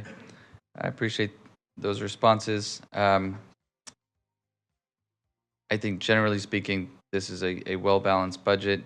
I just wanted to add that I think it'd be important for us to make the additional $100,000 based on conversation for the spay and neuter services. We know that we could always do more on that front, and I'm excited to support that addition to the recommended budget. The second piece is I know that you've made a recommendation of $200,000 in addition for tree planting and urban canopy expansion. I think based on the feedback that we've heard over the past several months, is that we could be doing certainly more. So I would ask that we actually increase that to $500,000 at $500,000. And I know that per Councilmember Gonzalez's referral several months ago, I would agree with him that we really do need to figure out a way to be able to fund the fire rescue and save that from a potential cut. And so my preference, I'm curious to know what my colleagues think, but my preference would be to utilize the contingency funds for this fiscal year. Thank you. Thank you, Councilmember Arias. Councilmember Bashir Tosh. I really, the last meeting, Councilman Gonzalez, you actually brought up a good point about holding off just in light of our budget being the way it is and really holding off on a lot of this stuff. And I really appreciated that. I think that it took us a year to realize the spot we were in. I think that last year we made it, that being said, I know that last year we made an agreement to fund the spay and neuter services. But that saves the taxpayer so much money. It really does. And people don't realize having litters abandoned and wild animals all over our streets and our community is very expensive to clean up and to maintain. And they've done a really good service to our community. And so I appreciate that. I think that saves us money on here. I think that there are other grant opportunities for areas of Bakersfield that the city doesn't own property that need major trees to be put into them that we could pursue. I don't know if it necessarily needs to come from the general fund, but I was in agreement when you, Mr. Gonzalez, sorry, when you brought that up last time, that I think we definitely hold off and we hold it tight, but I definitely think that we save money where we can and helping our animals to be fixed and not continue to overpopulate and create even more budget expenses for us down the road. Thank you, Councilmember Bashir-Tosh. Councilmember Gonzalez. Thank you, Mayor. Just to provide some context here, reading the news, there are many, many cities in the state of California and across the country that are facing huge, significant deficits and are having to, as a result, lay off employees. And so the fact that this council is not in that particular situation this year, that's a good thing. Yes, budgets are tight. Yes, we had to make significant cuts. But I think it's important for us not to be stuck in a Bakersfield bubble and understand the economic realities of the state and the country, and realize what many of our other colleagues up and down the state are facing, the real tough challenges they're facing in this current fiscal year, in this upcoming fiscal year. But I do think it's wise for us to hold off on making decisions related to many of our capital projects. Thank you, Councilmember Bashir-Tosh, for those comments. And obviously, there are some more pressing issues that I think we ought to address. I mean, number one, this fire rescue. This fire rescue speaks to public safety. And we heard from the chief at the last council meeting the number of calls for service and how this allows for our fire department to add capacity and to address critical life safety issues that many of our families and community members are experiencing every day. I think it is short-sighted for us to make this cut, and I do believe that we ought to preserve it in this budget. And so I'm going to continue to press for that, and I appreciate Councilmember Arias's recommendation to use contingency funds. I think that's why we have those dollars, and we ought to pursue that expenditure for this year. But also, we need to look for additional revenue sources. And I know that there are services that our fire department can provide, where many other departments throughout the state are providing and are able to recoup some of those costs and some of those expenditures. Mr. Clegg, would you care to kind of describe some of those services? Councilmember Gonzalez, Mayor and Council, you will also remember that a couple years ago we implemented a new recovery fee that was related to fire services for vehicle accidents. That is one example, and we did start to pursue that to build up our ability to do cost recovery. There are a couple of other examples like that. Some cities have other cost recovery fees for falls and individuals who are being requested to be picked up from falls. From some actually have even some structure fire recovery fees. There are a number of those type of sort of user fees or cost recovery fees. In addition, there are an increasing number of municipalities that are starting to look at changing the service delivery model for medical services and fire services as a whole.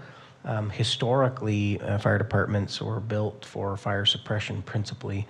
As we've been able to make advancements in building codes and education and prevention, a larger percentage of our calls for service are medical aid calls and not structure fire calls.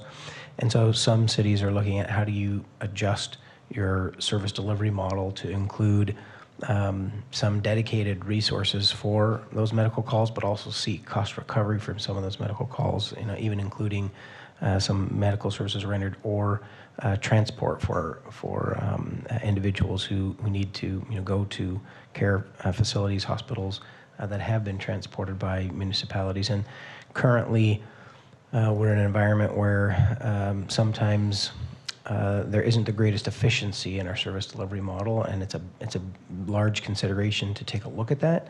But that is another area beyond just cost recovery fees that we could charge to look at our total cost recovery model to include both those aspects. Okay, great. I appreciate that. I don't want to continue this conversation tonight, but I do want to make a referral that we continue to analyze this topic, particularly as it relates to medical transport. and as it relates to calls that we are already responding to, medical aid calls, and look towards a more comprehensive model so we can, number one, better deliver services to our constituents, and then also, number two, that we can sustain these services over time. And so thank you for that. I also agree with the spay and neuter stuff. I mean, the crisis is a stubborn one in this region. It's gone on for far too long. There are many people who have been on the front lines of this issue, rescuing animals for years now. And I have the utmost respect for everyone who's out there every day. And I think that this is the least that we can do, probably the most we can afford right now, but certainly we could do more. And I'm glad that the city adopted a spay and neuter ordinance a few years ago, but certainly it doesn't mean much if people can't afford to actually spay and neuter their animals. So we need to make sure that we can include this in the budget. Let me ask you a question, Mr. Clegg. So these options here then, how do we actually fund these options? Thank you, Councilmember. As I noted earlier, we have around $13 million in capital outlay in total, capital outlay and capital improvement program dollars. We've allocated portions of those to recommended projects that are already included in the recommended CIP. But there's about just less than $5 million of capital outlay that has not been designated. Okay. And so my recommendation would be that if you're going to designate a couple of these items, that it come from that contingency of just less than $5 million from capital outlay that we set aside. All right. Well, just for the sake of getting the ball rolling and getting us towards action, I'd like to propose adoption of the fiscal year budget with the inclusion of the spay and neuter services and also the rescue apparatus. Thank you. And moving on to Councilmember Coleman. Thank you, Mayor. This is to Mr. Clegg. Can you talk a little bit about what we've done in terms of expense reduction in this last, just kind of refresh our mind on that matter? It's a great point, Councilmember Coleman. I should have reflected on that in my summary earlier, that in order to bring you this balanced budget, we reduced departmental operational spending at just under $10 million. We also had several $1 million of citywide, budget adjustments or reductions that we started actually at mid-year of last year. Mid-year of this year. And then also brought forward that 5% operational reduction from all of our departments. And so your budget is about $13 million of reductions, but we also saw $20 million of cost escalations for non-discretionary expenses that is one of the reasons that we needed to go through that exercise. And so as another reminder, we shared with your council a year ago that we saw this trend coming, that we were spending some of our fund balance, one-time balance, to balance the budget, and that over a 5-year period we would need to reduce that reliance on one-time monies for ongoing expenses to ensure that we can have a structurally balanced budget. And so we did complete our first year of that reductions, and we anticipate next year doing that again. And so for better or worse, this year we eliminated the 73 positions. We had the hiring freeze this last year. And I will agree with Councilmember Gonzalez's comments that it was wise to forecast that 5-year forecast and see where we were headed, and create a plan that gives us the time to make those restructurings wisely and find some efficiencies and innovations along the way, as well as some of those just hard decisions of restructuring.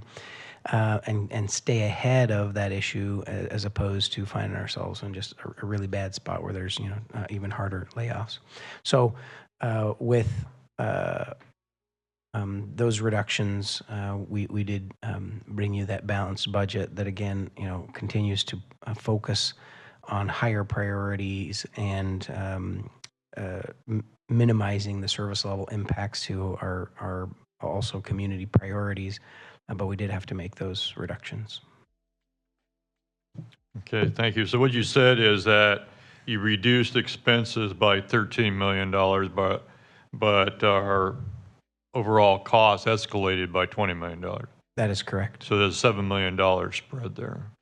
That is correct. Although we did have some revenue increase as well, but it didn't make up for the full 20 million. And maybe Mr. McKeegan can remind me, but our revenue increase was around $5 million.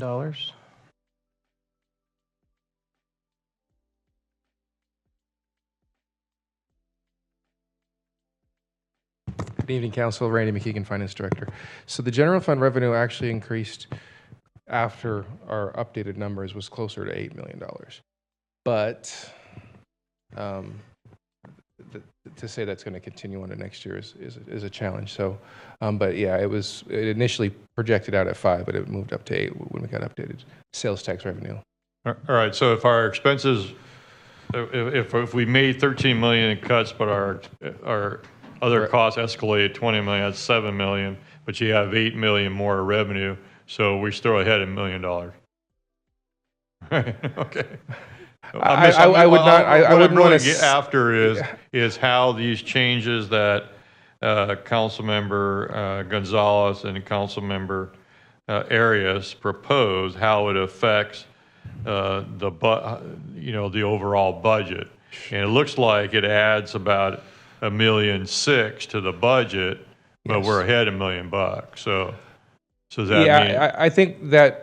That bad math? That might not be oversimplifying it a little bit, because we did project certain. When we enumerated costs to council, we looked at about $20 million. It was specific items: pensions, salaries, insurance, those types of things, equipment costs. But that wasn't the only increases. It was really it would better for me to do is actually give you a full analysis with an actual.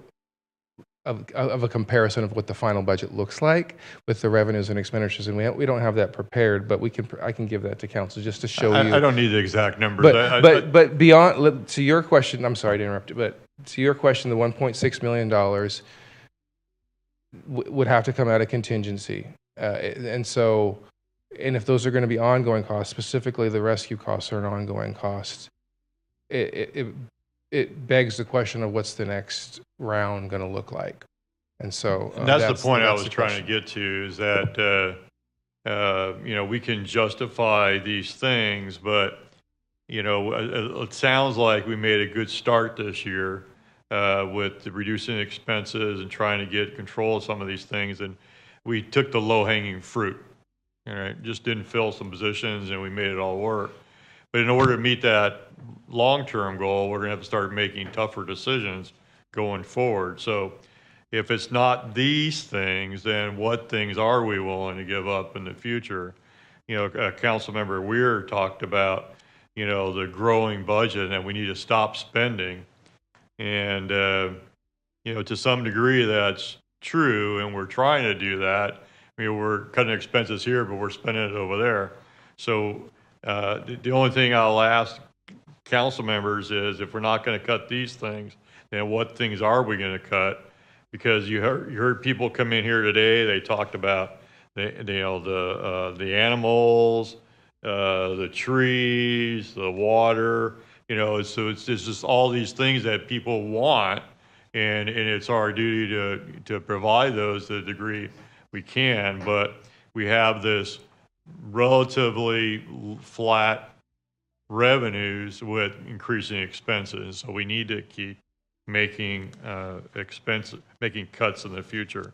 I'm looking at Michael Turnipseed's note here that he brought us, and he's dead on about all these, except maybe the first one about the first one. I don't know. I'm not going to get into it, but that the fact that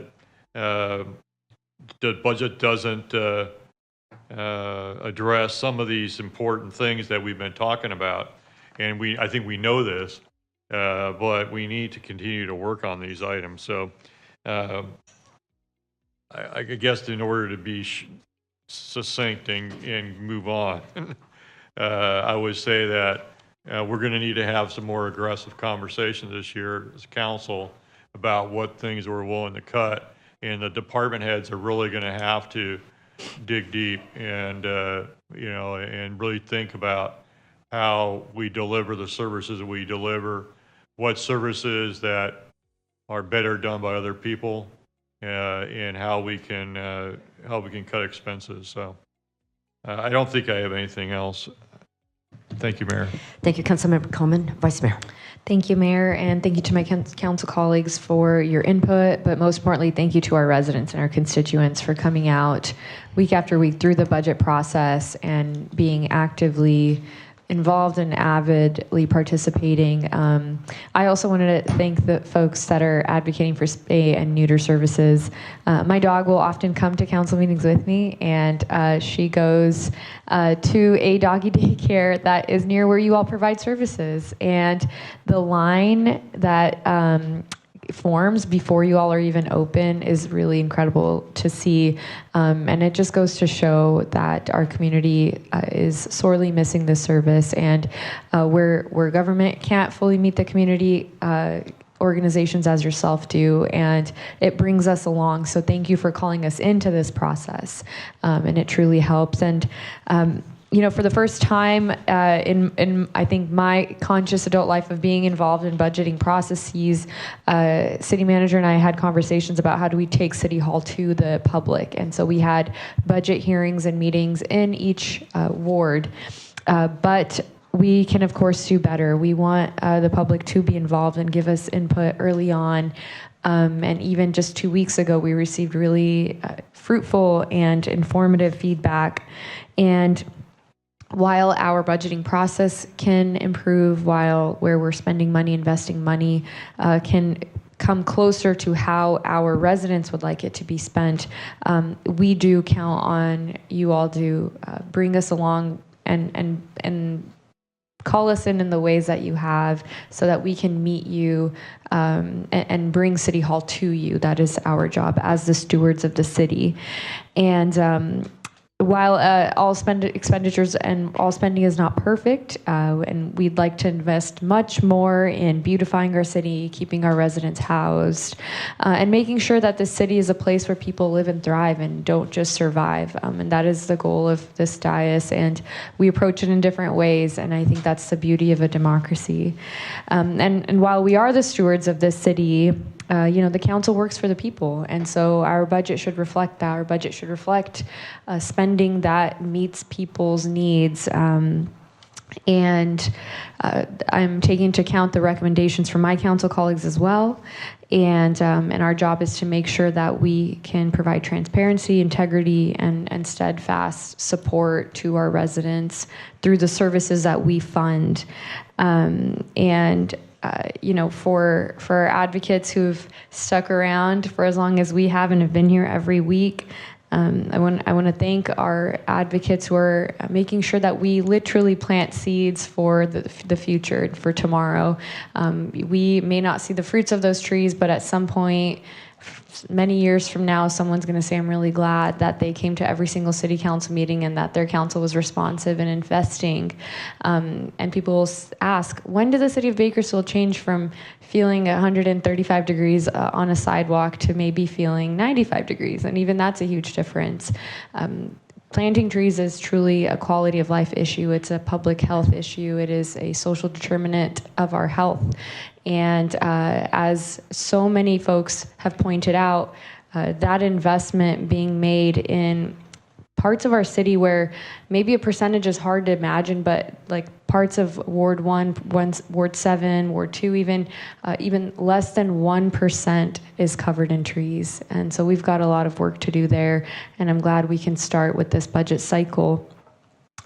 And with that, I know Councilmember Gonzalez made a motion. I want to complete that motion today and as the city of Bakersfield passes its 2026-2027 budget, I'd like to make a motion to add 500, making our total investment in the tree planting and urban canopy expansion to total out to $500,000, $500,000 investment, as well as to our spay and neuter services, $100,000, and to our fire rescue apparatus, $900,000. So my motion is to pass our 2026-2027 budget with those three additions.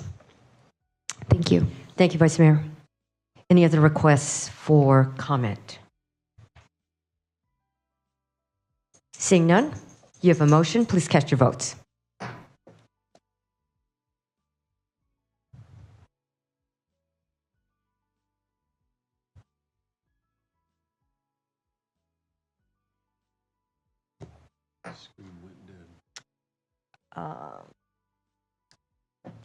Hit your button. Tech Services, Councilmember Weir's screen.